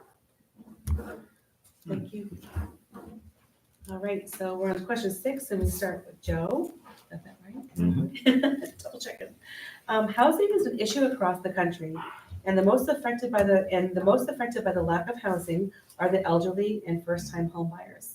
Our town's comprehensive plan, it calls for us to encourage affordable and safe housing opportunities for all Lyman residents. Please tell me how you feel about a complete revamp of the town's zoning map and ordinances to facilitate more housing and put our comprehensive plan into action. Well, first off, the work by the Comprehensive Plan Committee and also the Ordinance Review Committee must be commended. The new charter provides a rather involved, difficult process to make any kind of change to the town ordinances. Just as a heads up, there'll be public hearings coming up, I think, quite soon about 4 proposed changes to the zoning ordinance with respect to accessory dwelling units, floodplain and designations, and also the potential repeal of contract zoning. So check the town website for the upcoming public hearings on those. If not a complete revamp, a complete review of the zoning ordinance is certainly in order. And the Ordinance Review Committee has already begun that process. Hopefully there might be a sort of a comprehensive package offered to voters in November of 2026. Just off the top of my head, Article 5.2 in the ordinance is superfluous. It can be quite easily blended into the preceding land use chart. We've got, most recently, there was discussion of the staff review section of the zoning ordinance and makes reference to sections of the ordinance that do not exist. So from the perspective of the planning board, oftentimes we confront applications that don't easily fit into particular categories or definitions. We need updated definitions. The fact that the zoning map is known as the crayon map is indicative of its imprecision. That needs updating. I think we should discuss transition zones. We only have a few zones in the ordinance as it stands right now. But what the Ordinance Review Committee is doing right now, I think is on the right track. Taking a look at the ordinances from other towns, getting assistance from Southern Maine Planning to, again, do a revision of our zoning ordinance. Thank you so much. Thank you. All right, Tom. Housing is an issue across the country, and the most affected by the lack of housing are the elderly and first-time homebuyers. Our town's comprehensive plan, it calls for us to encourage affordable and safe housing opportunities for all Lyman residents. Please tell me how you feel about a complete revamp of the town's zoning maps and ordinances to facilitate more housing and put our comprehensive plan into action. Well, having just, I guess, came into the starting of the category of elderly turning 65 recently, this one might come down the line. I may have to be looking at it. I am not well versed on these ordinances as far as zoning and what have you. I've learned over the last year. I think this is one of our more important ones, that we have to have the right people in the committees, on the Ordinance Review Committee, on the Planning Board Committee, and looking at our zoning ordinances and our comprehensive plan and all that will impact this town. We know we're going to have growth. It doesn't have to explode like Scarborough, where they took Scarborough Downs, and you go down there now and it's just, a condo city down there. Yeah, I've been here for 36 years. The town looks a lot like it did 36 years ago. If we can keep it, that's great. But there is a fine line that we have to look at. And we have to work together on this to keep our town safe and a place for our children to grow up. And I'd like to have my grandchildren grow here. So I know, even when my dad he lived in Hamden, and I used to hear from, 80% of our taxes go to the schools. Well, yeah, Dad, 80% of your taxes go to schools. You don't have any kids in there anymore. But when somebody else was going to school, when they were retired and you were sending kids to school, 80% of their taxes was going to. So we're all part of that. It's all part of it. And there's no easy way to correct it. And I really think that, these committees right here, comprehensive plan, ordinance review, all of them, they have to be working very closely together. And I think if we can do that, hopefully we can find a really good future for the town. Thank you. Rusty, housing is an issue across the country, and the most affected by the lack of housing are the elderly and first-time home buyers. Our town's comprehensive plan calls for us to encourage affordable and safe housing opportunities for all Lyman residents. Please tell me how you feel about a complete revamp of the town's zoning maps and ordinances to facilitate more housing and put our comprehensive plan into action. I think the phrase Joe's used was review, other than revamp the entire thing. I think it all needs to be reviewed. I have all my kids. I would love to be able to break off a little chunk of property for them. Here's a house. Go ahead, build your house here, dear. Here, son. Here's another little chunk. But I can't do that. I got an 8-acre lot that I put my mom on, but now I can't put my kids on it because I got one house on it already. And so I get it. I want my kids to be in this community. I want my kids, they all went to Lyman. I want their kids to go to Lyman Elementary. But without the options for that first time home for them, they're going to be going someplace else. And that's not what I want. I'd rather have them here. Thank you. Dave, housing is an issue across the country, and the most affected by the lack of housing are the elderly and the first-time home buyers. Our town's comprehensive plan, it calls for us to encourage affordable and safe housing opportunities for all Lyman residents. Please tell me how you feel about a complete revamp of the town's zoning maps and ordinances to facilitate more housing and to put our comprehensive plan into action. This will not be easy. And why I want to continue with these committees. Although I like the idea of a larger 5-acre zoning, I understand the need that many have in this town to survive financially. The largest of our zoning map is under general purpose. Some residents in these zones may have different needs. Some may need to utilize their largest asset to become financially stable. Others may want to have the space to have their own home business. And others may just want to have as much space between them and their neighbor as possible. This will be a hard compromise because the long-standing maps of record have been there so long that people know what they bought, that people know where they live. It's going to be hard to change, I believe. But we could change the description, or, you can add what you can do or not do in general purpose. As in, and I wrote this down not to be, just to put it out there as an idea. But say you include 2.5 acre in general purpose. This could be done with modified setbacks.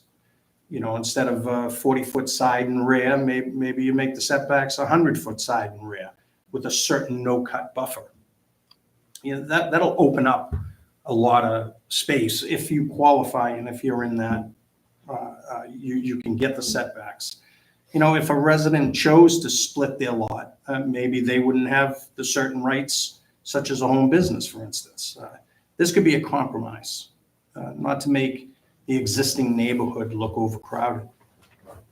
Residents could still have their privacy for those who feel that's what's most important to them. And it also gives some the avenue of creating much needed housing, but also give them the financial boost that they need to live in place. I feel all the zones could be making some kind of compromise to help move our town further into the future, but those are discussions that the town will need to have. Thank you so much. All right, we are at question 7, and we start with Tom. If you are elected, are you fully committed to staying in this position for the entirety of your term? Sure. All Kind right. of have to. These were all questions submitted. Like I said earlier, it has improved so much, but And that's why I really, in the midst of the middle of my 3 years, I was like, there's no way with everything that was going on Facebook and, everybody being just so downright rotten to everybody. I was like, why do I want to do this? But as we've been talking all night here, things have turned around. It's going in a positive direction. And so absolutely. Thank you so much. Rusty, if you are Yes. elected, are you fully committed to staying in this position the entirety of your term? I am. Yes, I am. 100%. All right. These are easy ones. Dave, if you are elected, are you fully committed to staying in this position for the entirety of your term? Yes. Thank you so much. And Joe, if you are elected, are you fully committed to staying in this position for the entirety of your term? Yes. All right, we dodged that one. All right, we're good. So, question 7 done. So now we are on to Rusty starts this one. In your opinion, does having a Zoom policy increase participation, and is it a valuable resource for keeping boards and committees working on town business? If yes, why? If no, why? Can I ask a clarification on that? Yeah. Yeah, you're saying Zoom, you're talking Zoom as a product or Zoom as in technology? Zoom is in using it during the meetings. But So we don't use Zoom. you do sometimes. Oh, think it okay, was so just you are the- talking about the Yes, product? yes. Social Okay. media. Yes. Yeah. Yeah, okay, You use Thank that. Yeah. Those Okay. questions made. Yep. all right, thank you. Okay. Sorry. I think it's a fantastic tool. It not only keeps a board member that can't be present, they can watch and participate, but it allows the general public to watch, to see what's going on. I'm going to say the word, the more transparent we are, the better we are. And I feel that we've really made some huge strides in transparency. Yeah, I think Zoom is definitely a great tool. Thank you so much. Dave, in your opinion, does having a Zoom policy, the use of Zoom during meetings, increase participation, and is it a valuable resource for keeping boards and committees working on town business? If yes, why? If no, Well, I feel I got the award for the poster boy for Zoom participation. So personally, I'm sure others would, be effective in using this policy, but in my case, I've traveled for work to 7 different states in the past 25 years. As this policy started 4 years ago, I was able to continue my participation for every meeting as selectman. I had the time to help with issues, do the research. I was fully engaged at meetings. I have also, it's a tool to participate that I used in the Charter Commission, the Ordinance Review Committee, as well as the Comprehensive Plan Committee. So personally, I think it's a great tool. In my opinion, it's a very valuable tool to recruit and help somebody that may not be able to commit to being there all the time, that may travel, that, that they could still participate and help the town. thank you so much.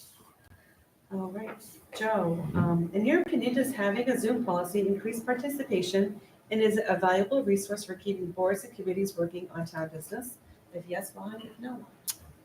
I'm a person of a certain age and therefore technologically challenged. But I do know the difference between YouTube and Zoom. Just a word about YouTube. The fact that this is being broadcast live and recorded, that every board and committee meeting is broadcast live and recorded, is a fantastic way of having all citizens connected to our government. If you're not on one committee, you could view what's going on another and be abreast as to what they're covering. Now, as for Zoom, on the planning board, we've had occasion to use it from time to time. There was one situation where an applicant had not yet moved down from Fort Kent, and she was applying to have a home business at her establishment, and she was able to participate in her preliminary presentation to the board through Zoom. Worked out just fine. I think it was about a year ago. I was doing some house and dog sitting for our oldest daughter down in Virginia. but I was able to participate in a Southern Maine Planning and Development Commission presentation on LD 2003 via Zoom. So it does have value. For extraordinary extenuating circumstances, it's a good tool, and it does permit remote participation. Excellent, thank you. Tom, in your opinion, does having a Zoom policy increase participation, and is it a valuable resource for keeping boards and committees working on town business? If yes, why? If no, why? Okay. As a clarification reason I was asked that question at the beginning is because we were talking about when we have problems with our technology with Zoom and YouTube on at the same time. That's why I was asking that. But as far as Zoom goes, I think Zoom is the way of doing business these days, working for the largest employer in the state of Maine. And the fact that I travel now it gives me the opportunity to stay involved and work from a hotel room if I have to, and stay connected. And if I choose, and I would never do that on vacation, but if there was some urgent situation that came up, there's an opportunity to do it. It is, it's not as personal as being in the room, but that's after COVID. It is the wave of the future. I would like to see us be able to use YouTube and Zoom at the same time, but we know we have challenges. It's wonky. That's what you keep saying. It's wonky, but absolutely. Awesome, thank you so much. All right. So you guys have kind of entered number 9 a lot, but we'll go through it anyways. So Dave, you're up. Number 9, do you feel the new form of government that we have adopted has helped or hindered the daily running of the town, and do you have any examples? It absolutely helped. When I first was elected to the board, we were overwhelmed. We were overwhelmed with emails, paper, research. We were putting in some serious time as volunteers. I understand that there's a stipend involved, but it wasn't easy. Now with the town manager, she does do all that, and she makes it easy for the board to be as cohesive as it is now. So I think it's positive. Thank you so much. Joe, do you feel the new form of government that we have adopted has helped or hindered the daily running of the town, and do you have any examples? I believe the new form has generally helped. It's required more discussion of who's got what responsibility, how our duties are distributed, where there should be more clarity in procedure. It's highlighted the need for clear communication between every component of town government. It's a work in progress, which I think is headed in the right direction. I have no issue with the form of government of our town. I have concerns about how discussion of town policy is conducted and how decisions are made. Now, what I'm about to say in no way is criticism of any town employee, right? A couple years ago, there was the idea of providing training to the select board clerk so she can assume the duties of assessor. It was discussed out in the open. Good idea. It's worked out quite well. I don't recall similar open discussion of the proposal to consolidate the town clerk and town manager positions. Now, more recently, the town treasurer's position has been adjusted to that of financial and human resource officer, I believe, so that she can take on unassigned personnel duties. A-okay with me, but I haven't heard the discussion of that proposal in an open meeting. If I missed it, that's on me, but I believe that was discussed in executive session. I will personally attest to the energy and the capabilities of our new code enforcement officer. In no way was I ever opposing a promotion for her. But when I did question during public comment why a administrative assistant position was being advertised, which I thought had been filled, I caused some criticism for that. My concern is that I'm not by any means against that promotion, but the discussion of that issue should have been an open session, not an executive session. Thank you. Thank you. Tom, do you feel the new form of government that we have adopted has helped or hindered the daily running of the town? And do you have any examples? Sure. This form of government has been able to have the town office work as a business. And as a business, you have to have policies, procedures, and you have to have confidentiality. And the fact that the town manager and the finance director work so well together, as well as the tax assessor and the CEO work so well together. We looked at this communication within the town hall working well as a team, and it was from the guidance of the town manager with input from the select board on how this office and this town government should operate. And it was by charter. We looked at the charter, we were challenged on it, and we met the rules of the charter. We always kind of went, what does the charter say? Carry it around. Thank you so much. All right. Rusty, do you feel the new form of government that we have adopted has helped or hindered the daily running of the town? And do you have any examples? I definitely think it's improved the way that this building functions. Just the morale amongst the employees. There's no,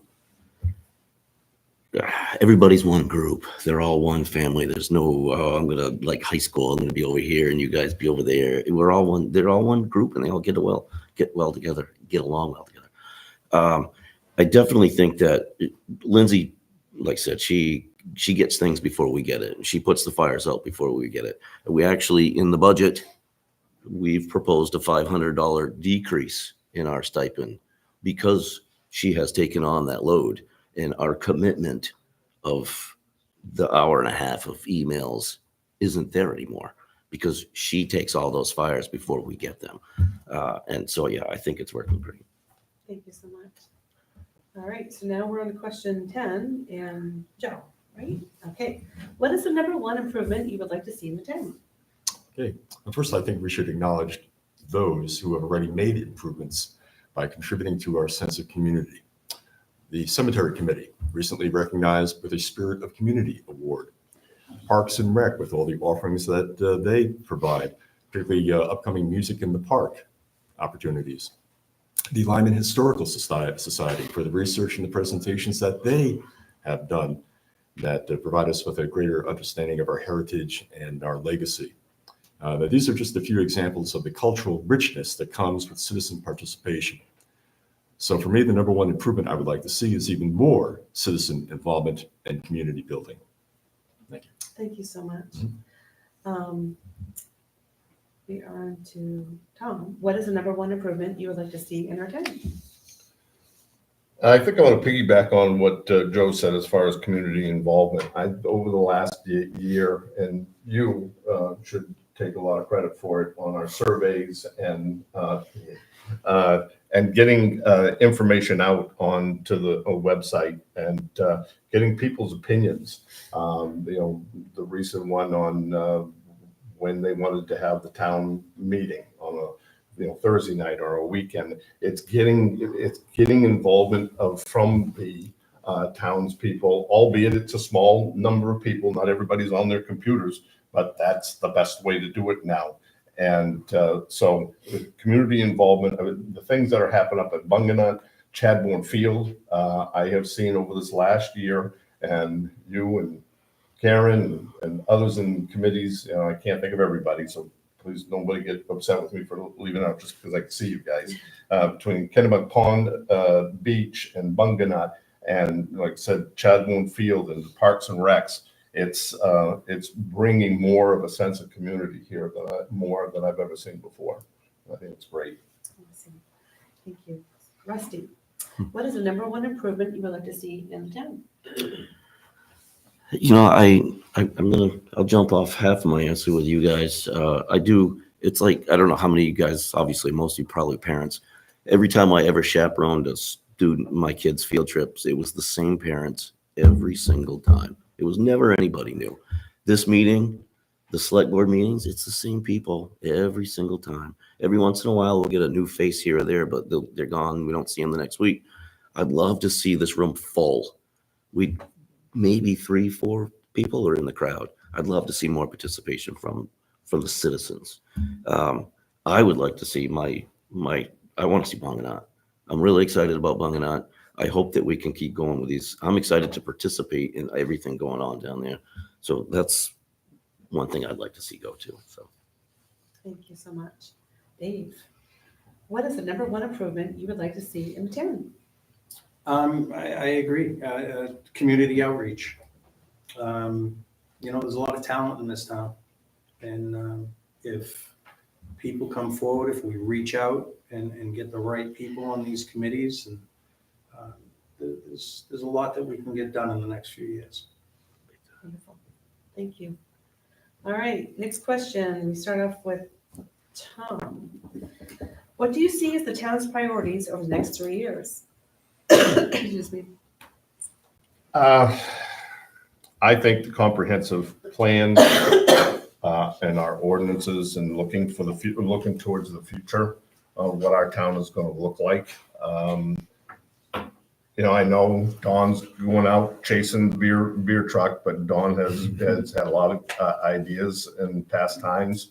We have to look Too at. bad sometimes the select board doesn't listen to them. Well, Not that's personal. no, nothing Saying. personal, but that's okay. That's okay. Everybody has their opinion. And so I think that we really need to look at what the town is going to look like in the next 3 years, which then will lead us to the next 4 or 5 years after that, to look at our schools and look at our infrastructure for the town. Thank you so much. All right, Russ. What do you see as the town's priorities in the next 3 years? I think that we've done really good with getting our salaries in line. We've done all the studies that now we're middle of the road where we should be. So that's great. I'd like to see the new town hall get going a little faster too. And I definitely like to see Bunganut go. I'm gonna throw that out there again. Bunganut, it's my key. It's my thing. I don't have an agenda, but I want to see Bunganut. I want to see Bunganut make money for this town. But just continue to keep up with technology, continue not to fall behind, so that we're trying to play catch up. Thank you so much. Dave, what do you see as the town's priorities over the next 3 years? Improving the infrastructure. I think one of the bigger things after that would be trying to solve the housing crisis for the poor and the elderly, and solve the issues that they may need. Thank you so much. Joe, what do you see as the town's priorities over the next 3 years? I think we have to go back to question 6 about housing. People need a place to live, and stock is limited. The challenge is, how do we plan for growth to maintain the overall rural atmosphere that we enjoy here in Lyman? It's a difficult, delicate balance to maintain. I agree with Dave that we have to initiate the discussion of such things as the amount of property that is required for any type of divisions into smaller parcels. That's a very sensitive subject, and we have to conduct that with great care. Consider this hypothetical. Say a person has 200 acres in the general purpose zone, wishes to develop that property. Given the 5-acre requirement, we're talking about 40 parcels. You have to keep in mind the incentive for accessory dwelling units that comes with LD 2003. Now we're talking about 80 dwellings. Now that was the change to 3 acres. That 200-acre lot is now 66 homes, and adding ADUs, we're talking about 132. So I coached with one guy who said to the team, whenever I ask a question and you're uncertain of the answer, just say balance. And more as I get older, balance seems to be an element of just about the answer to everything that I confront. So I think we have to maintain some sort of balance here in alignment with respect to growth. And one thing that has been kicked around, I remember at one of the Ordinance Review Committee meetings, was maybe a survey to be conducted wherein there's going to be a lot of people coming out, and that be at the November election. Making it very clear to folks, this is not binding, this is an advisory vote of sorts, and give them a menu as to leave it the way it is. If it's to be adjusted in some way, here are a few selections, and see what kind of input we get there as a starting point to possibly changing the requirements in terms of building. Thank you so much. All right, and is that, just so everyone knows, there's only 2 more questions, and then it'll be open to the audience. Everyone's going, is it done yet? Probably you guys are probably like, is it done yet, right? So Rusty, we're up to you. And how will you best ensure the transition of town manager style of government continues to move forward in a positive manner? I think just support as much as I can support in any manner that I can support them. Give Lindsay whatever help I can give her. Support Sue, Lori, however, the CEO, she's in deep, so she's going to need some help. So however I can help, that's how I can support. Thank you so much. Dave? How will you best ensure the transition of town manager style of government continues to move forward in a positive manner?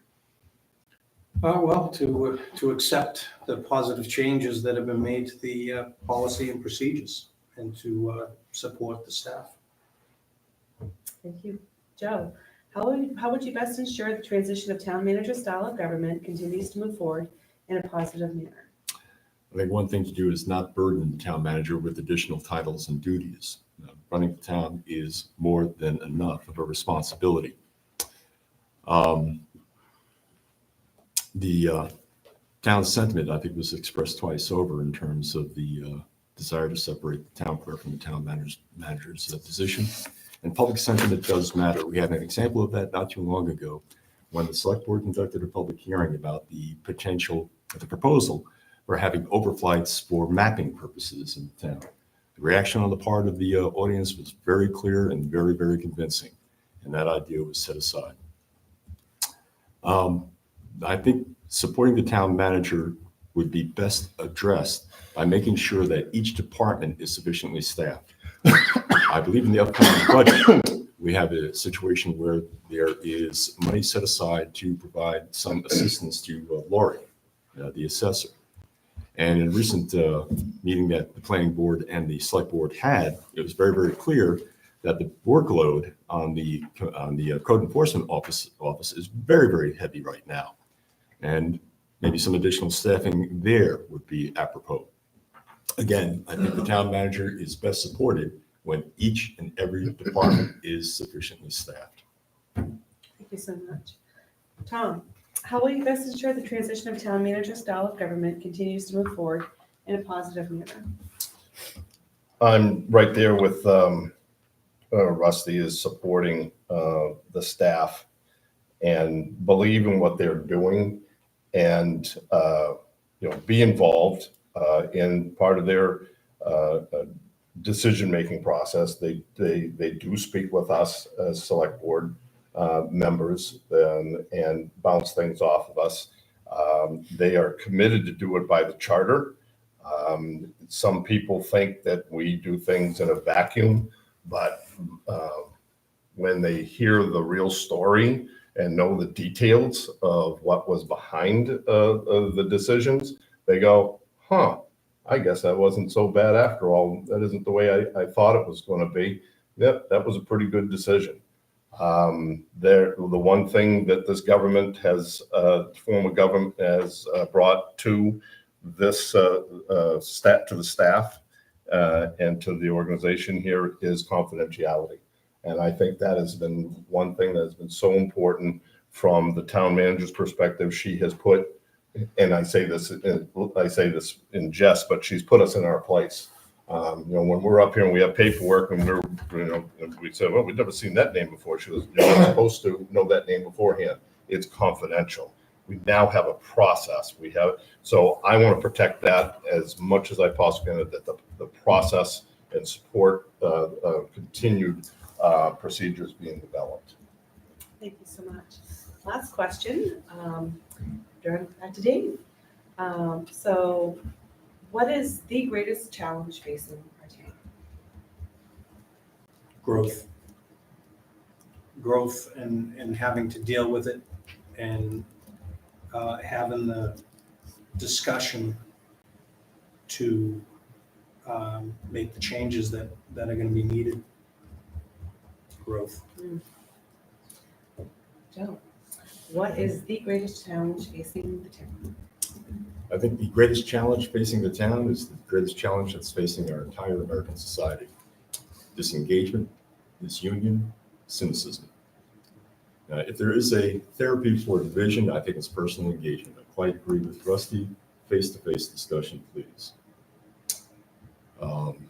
We need to get out of our segregated media silos and speak with one another. In my lifetime, the expression integration has had paramount importance, particularly as it pertains to the civil rights movement in the 1960s. I see integration as just as an important concept today. So much of our life is trying to balance our personal independence with the fact that we are interdependent. We need each other.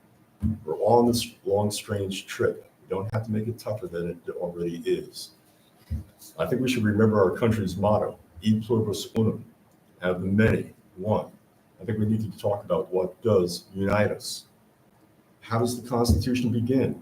We, the people of the United States of America, in order to form a more perfect union. We're not talking about states, we're talking about people. Now, it was Lincoln who said it wasn't the Constitution that got us started, it was the Declaration that got us started. That defined us as an American people. And the founders in the Declaration pledged their lives, their fortunes, their sacred honor to each other. And I think we have a similar obligation. Thank you. Tom, what is the greatest challenge facing our town? I agree with Dave Alves' growth and coming up with a plan on how to face that growth, because it's coming. Affordable housing needs to be looked at, maybe not as grandiose as some towns that have been doing, but not present a reputation of not in our backyard, because we all have an obligation to the people of the town. And as I remember seeing your survey on the town meeting, I think the age was 60 and older were the most response, and the younger folks were very, very few. So, our community is aging, and we need to make sure that we take care of them, us, and provide a future for our children and our grandchildren. Thank you. And Rusty, what is the greatest challenge facing our town? I believe growth is a big challenge, a hurdle, but I think change is one of the big hurdles of the town. Getting people to accept change, just changing how things run, changing procedures, changing technology, getting them to understand that technology is money, it all stinks, but it's just getting everybody to accept the changes, I think, is a tough one. Changes. All right. So before we open up to public, I just want to thank you, gentlemen, for your you, response Michelle. tonight, and it's an honor to be up here with you, asking you all questions. And thank you so much. So I will open it to, does the public have any questions, Mr. Hernan? I'm sorry to be the only one asking questions, but I love it. the charter 2.5 says term limits, with the exception of RSU 57 school board director. No elected official or officer shall serve more than 2 consecutive 3-year terms. After 18 months out of office, former elected officials may seek re-election. this isn't a personal question, but I wanted to, I wonder if the moderator could ask the members if they agree with that, and that's really more direct, honestly, at Rusty, because this would be his third term. I know he can't say grandfather anymore, I guess, but I think that it He's didn't take effect pre-existing. until he's pre-existing. the charter was implemented, that did not take effect. So that would not apply to I'd just like to know how the Rusty. people who are running here feel about that requirement, because right now, as the charter has written, and again, I'm not saying it's illegal for you to run for a third term, I'm just saying that the charter as written specifies 3-year terms. So ask for them how they elected. feel about maybe the 2 3-year terms. Yes, ma'am, Okay, thank you. is that a good one? All right, so we'll start, we left off with Dave, so we'll start with Joe. How do you feel about the charter that came into effect a year ago, states that they're allowed to have 2 3-year terms? How do you feel about that? I have no difficulty whatsoever with that. We have term limits in the state Senate and State House of Representatives. That restriction would not apply to Rusty Right. or to Tom because the charter was adopted after their beginnings of their terms. Sorry for the history history teacher routine here, but when the 22nd Amendment went into effect, 2-term limit for the presidency, one person was exempt, and that was Harry Truman, who was the president at the time. Didn't apply to him. So that concept, I think, would be applicable here too. Thank you so much. Tom, same question. How do you feel about the 2-term limit that the charter has now instituted? I don't think we're in the category of the presidency, being that we're, a town of 4,400 people. I mean, I don't really have an opinion one way or another. But being the freshman, I was the freshman select board member. The first term you're learning. Second term, if I was elected, it might be, you have more knowledge and learning from somebody that's been here 2 years and now third year. It wouldn't bother me in the least. The other thing is, we're gonna get. Okay, that's the thing. We talk about the future. We're aging, and unless some of our young people start getting interested in town government, you may not find people that want to do it. And if somebody is willing to go 3 terms, it wouldn't bother me in the least. Great, thank you. Rusty, how do you feel about the 2-term limit that the new charter institutes? It doesn't bother me either way. I agree with Tom how you got to fill the seats because I was elected my first term as a write-in because there was nobody running. I think there was actually 2 people that were elected as write-ins because nobody was running. And so I think you could get into that issue that you're just not going to have the participation that you need. But if the participation was there, I mean, I'd hate to see somebody that is, dedicated to the town, has an enormous amount of knowledge or whatever, get booted out on a logistic like that, if they're doing something really, good for the town. But term limit is not an issue with me. And Dave, how do you feel, and of course you were in charter, how do you feel about the 2-term limit for the select board and I think budget are the 2 that it refers to? I believe in it. I think you got to keep things fresh. I think when you get in a situation where you think you don't have anybody that's going to step up, somebody steps up. So I think it's a good thing to have. Complacency is a bad thing, I think. So keep the ideas coming, keep them fresh, move to a committee. Awesome, thank you so much. Anything else from the public? Questions for, yes, Mr. Hunter? I'm gonna ask, I got about three other questions. If you don't want to take the time to answer them, that's fine, but going through my mind is, right now, we share services with GMFR. To my knowledge, that's the only sharing of services we have in the town.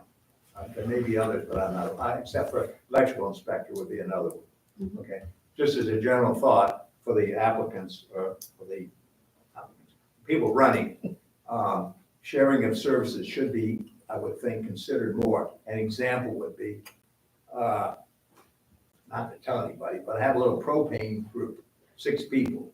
Like, we contract every year for propane. And you say, well, why do you do that? Well, because I'm cheap. I want to save money.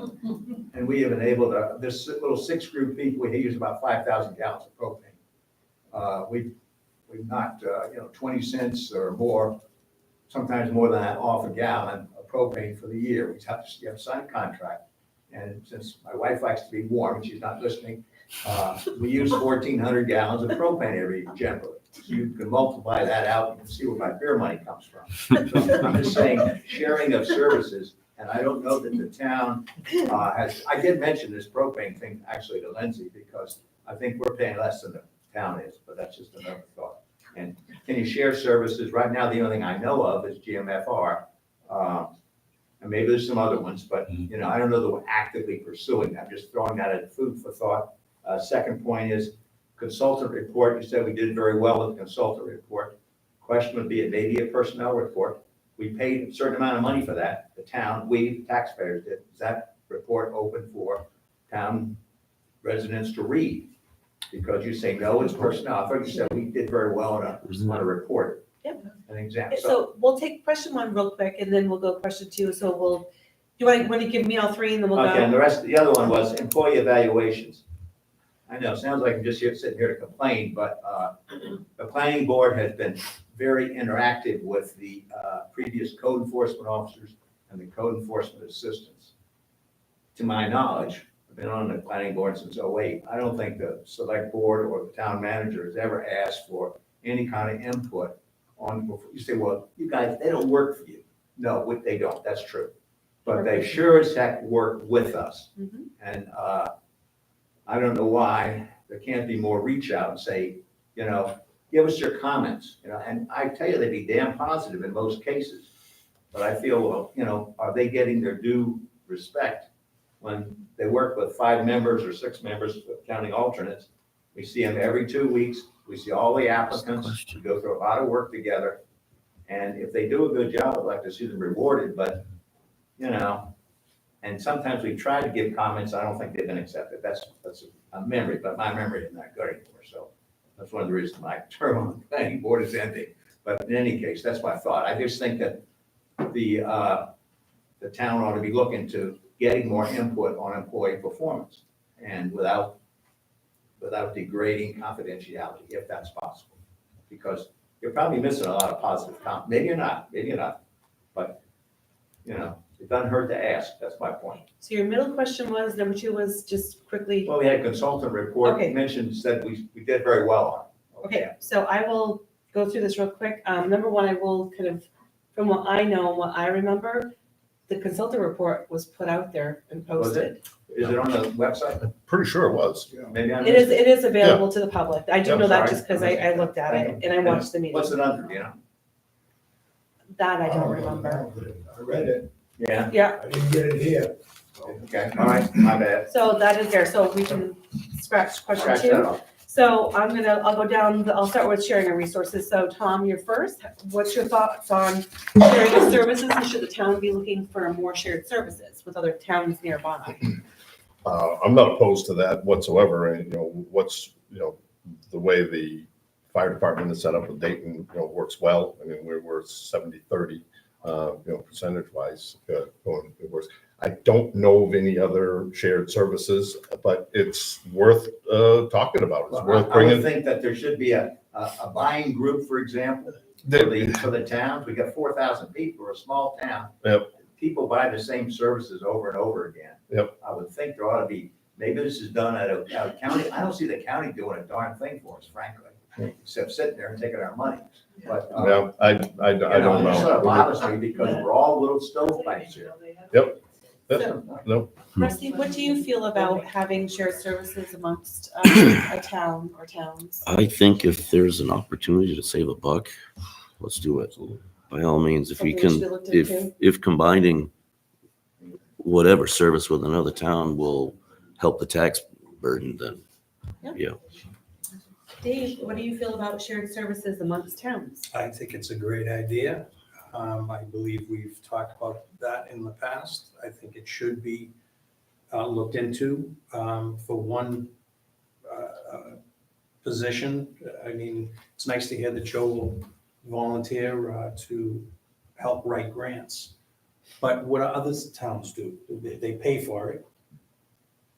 Why can't that be shared, you know?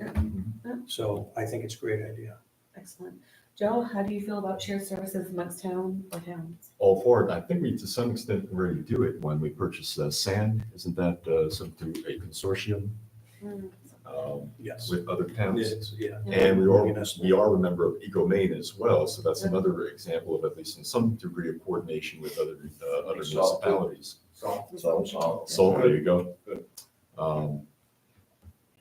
I think that there will be more opportunities for, say, planning boards and adjacent municipalities to talk with one another. We've got that situation potentially down at the border of Alfred and Lyman, the development there, where the location is such that emergency personnel will be closer from Alfred than from us. So I think the memorandum of understanding is going to be a result of that project that in Kemper Grove.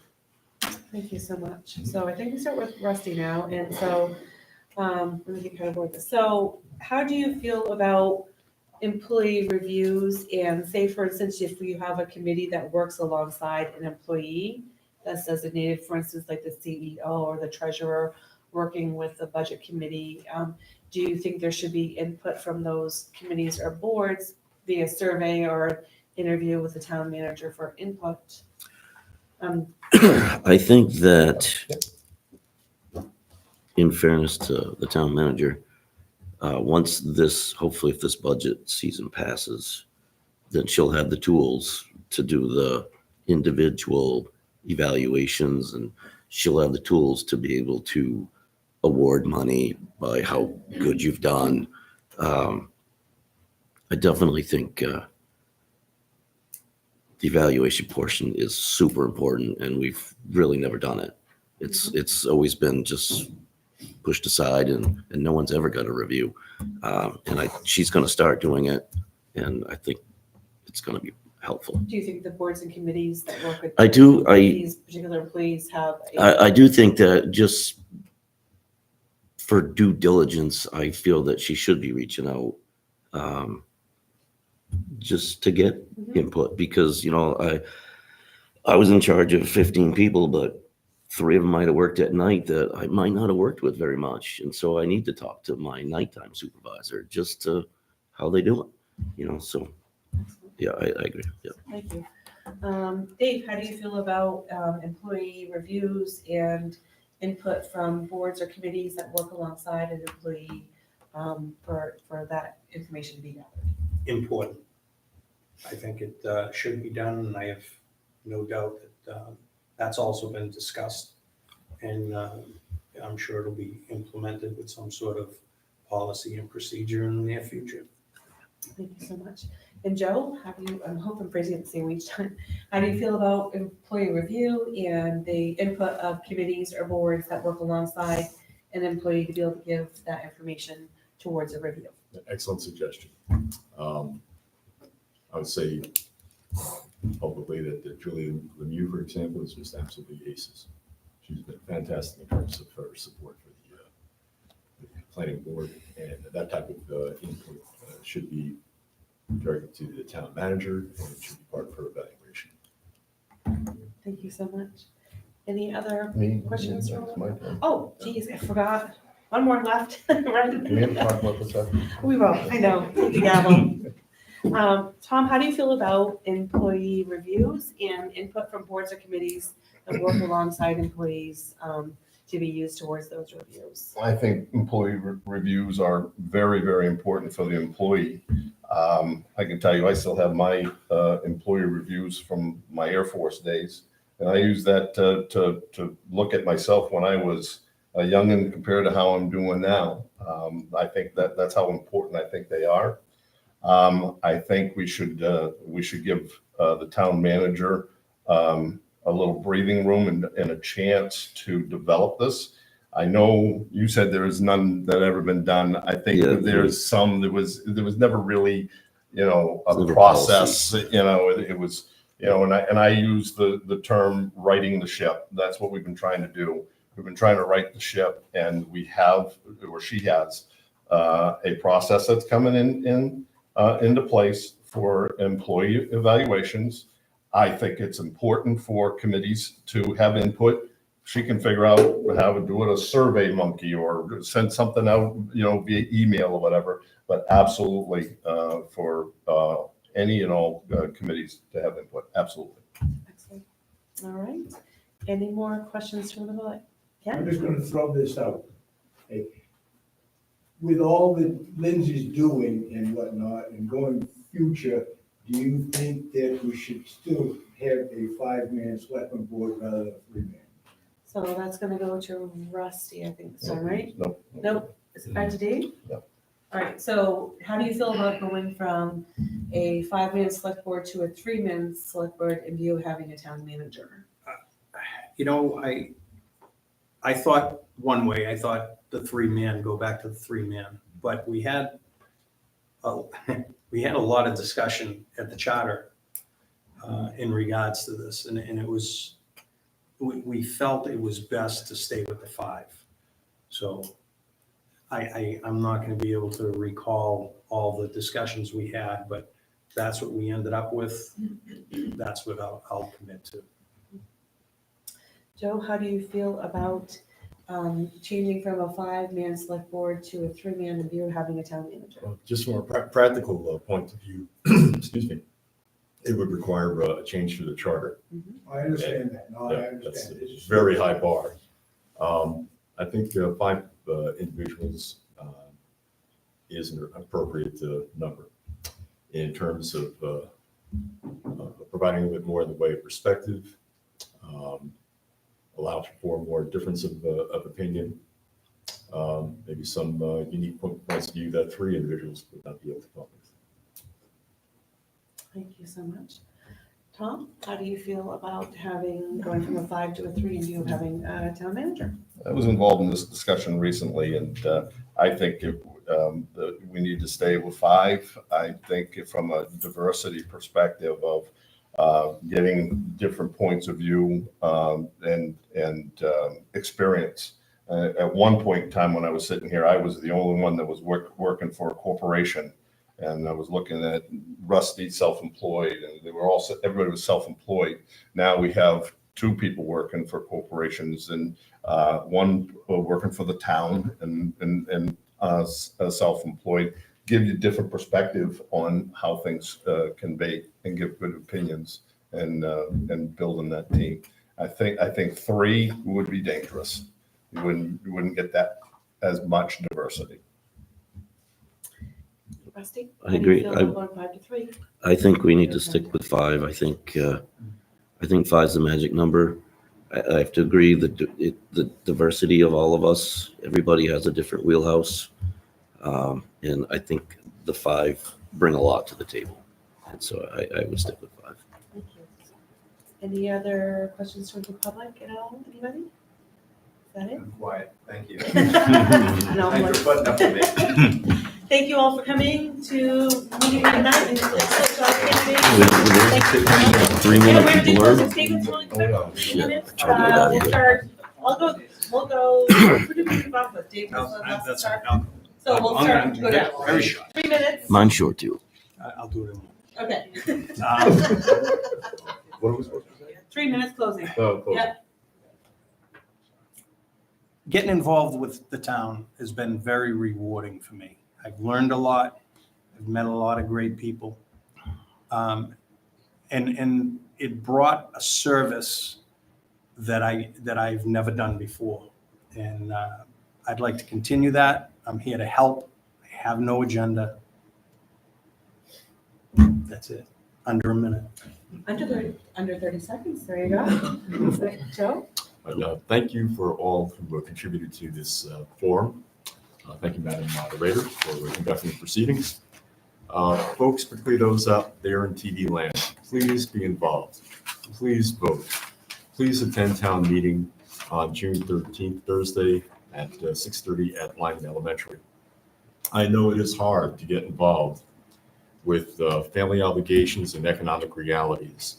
Just keeping one's head above water is a challenge. Saw a report recently that 60% of the American households live paycheck to paycheck, and I think that's an undercount. But still, we live in a democracy, and as citizens, we have an obligation to be informed and engaged. Democracy is messy. Democracy is a pain in the neck. Democracy is oftentimes frustrating and aggravating. It takes, if not superhuman patience and endurance, supra-human patience and endurance. Churchill reportedly said that the democracy was the worst form of government ever devised by humans, with the exception of all the other forms of government that have ever been devised by humans.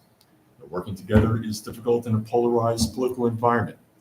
But if we go with an us and them mentality, that is dangerous. It's potentially destructive.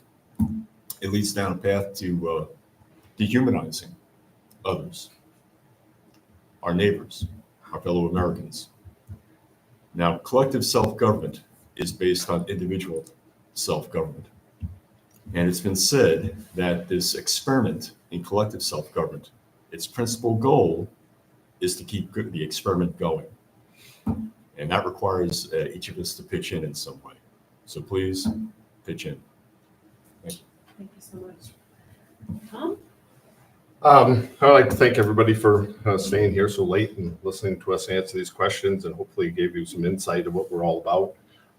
This has been an interesting 3 years for me, being on the board, and as we said many times here tonight, the growth and the improvement that's happened here in the town hall with our employees, and even up at the transfer station with those employees sometimes are forgotten. And Randy, on how well he is running that transfer station up there. I just like to say, these people are human. We need to treat them that way. We need to treat each other that way. And this is a great town. I look at the world, what's going on in the world right now, and we're pretty darn lucky. Some of the things that are happening overseas, we have no clue what it would be like to live in a country like that and wake up on a day-to-day basis.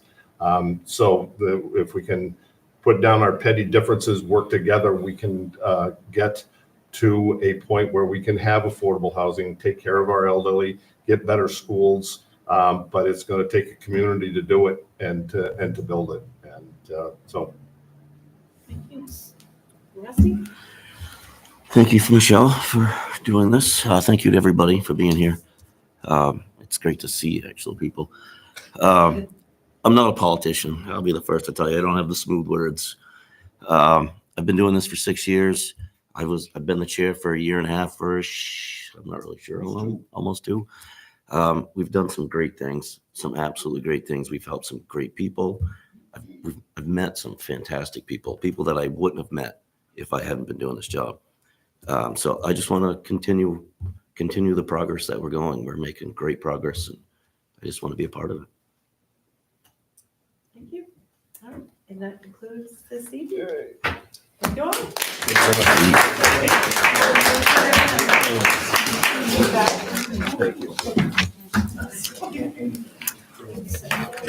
Was it that wanted a copy of the report? Isn't that it? Yeah, it's all.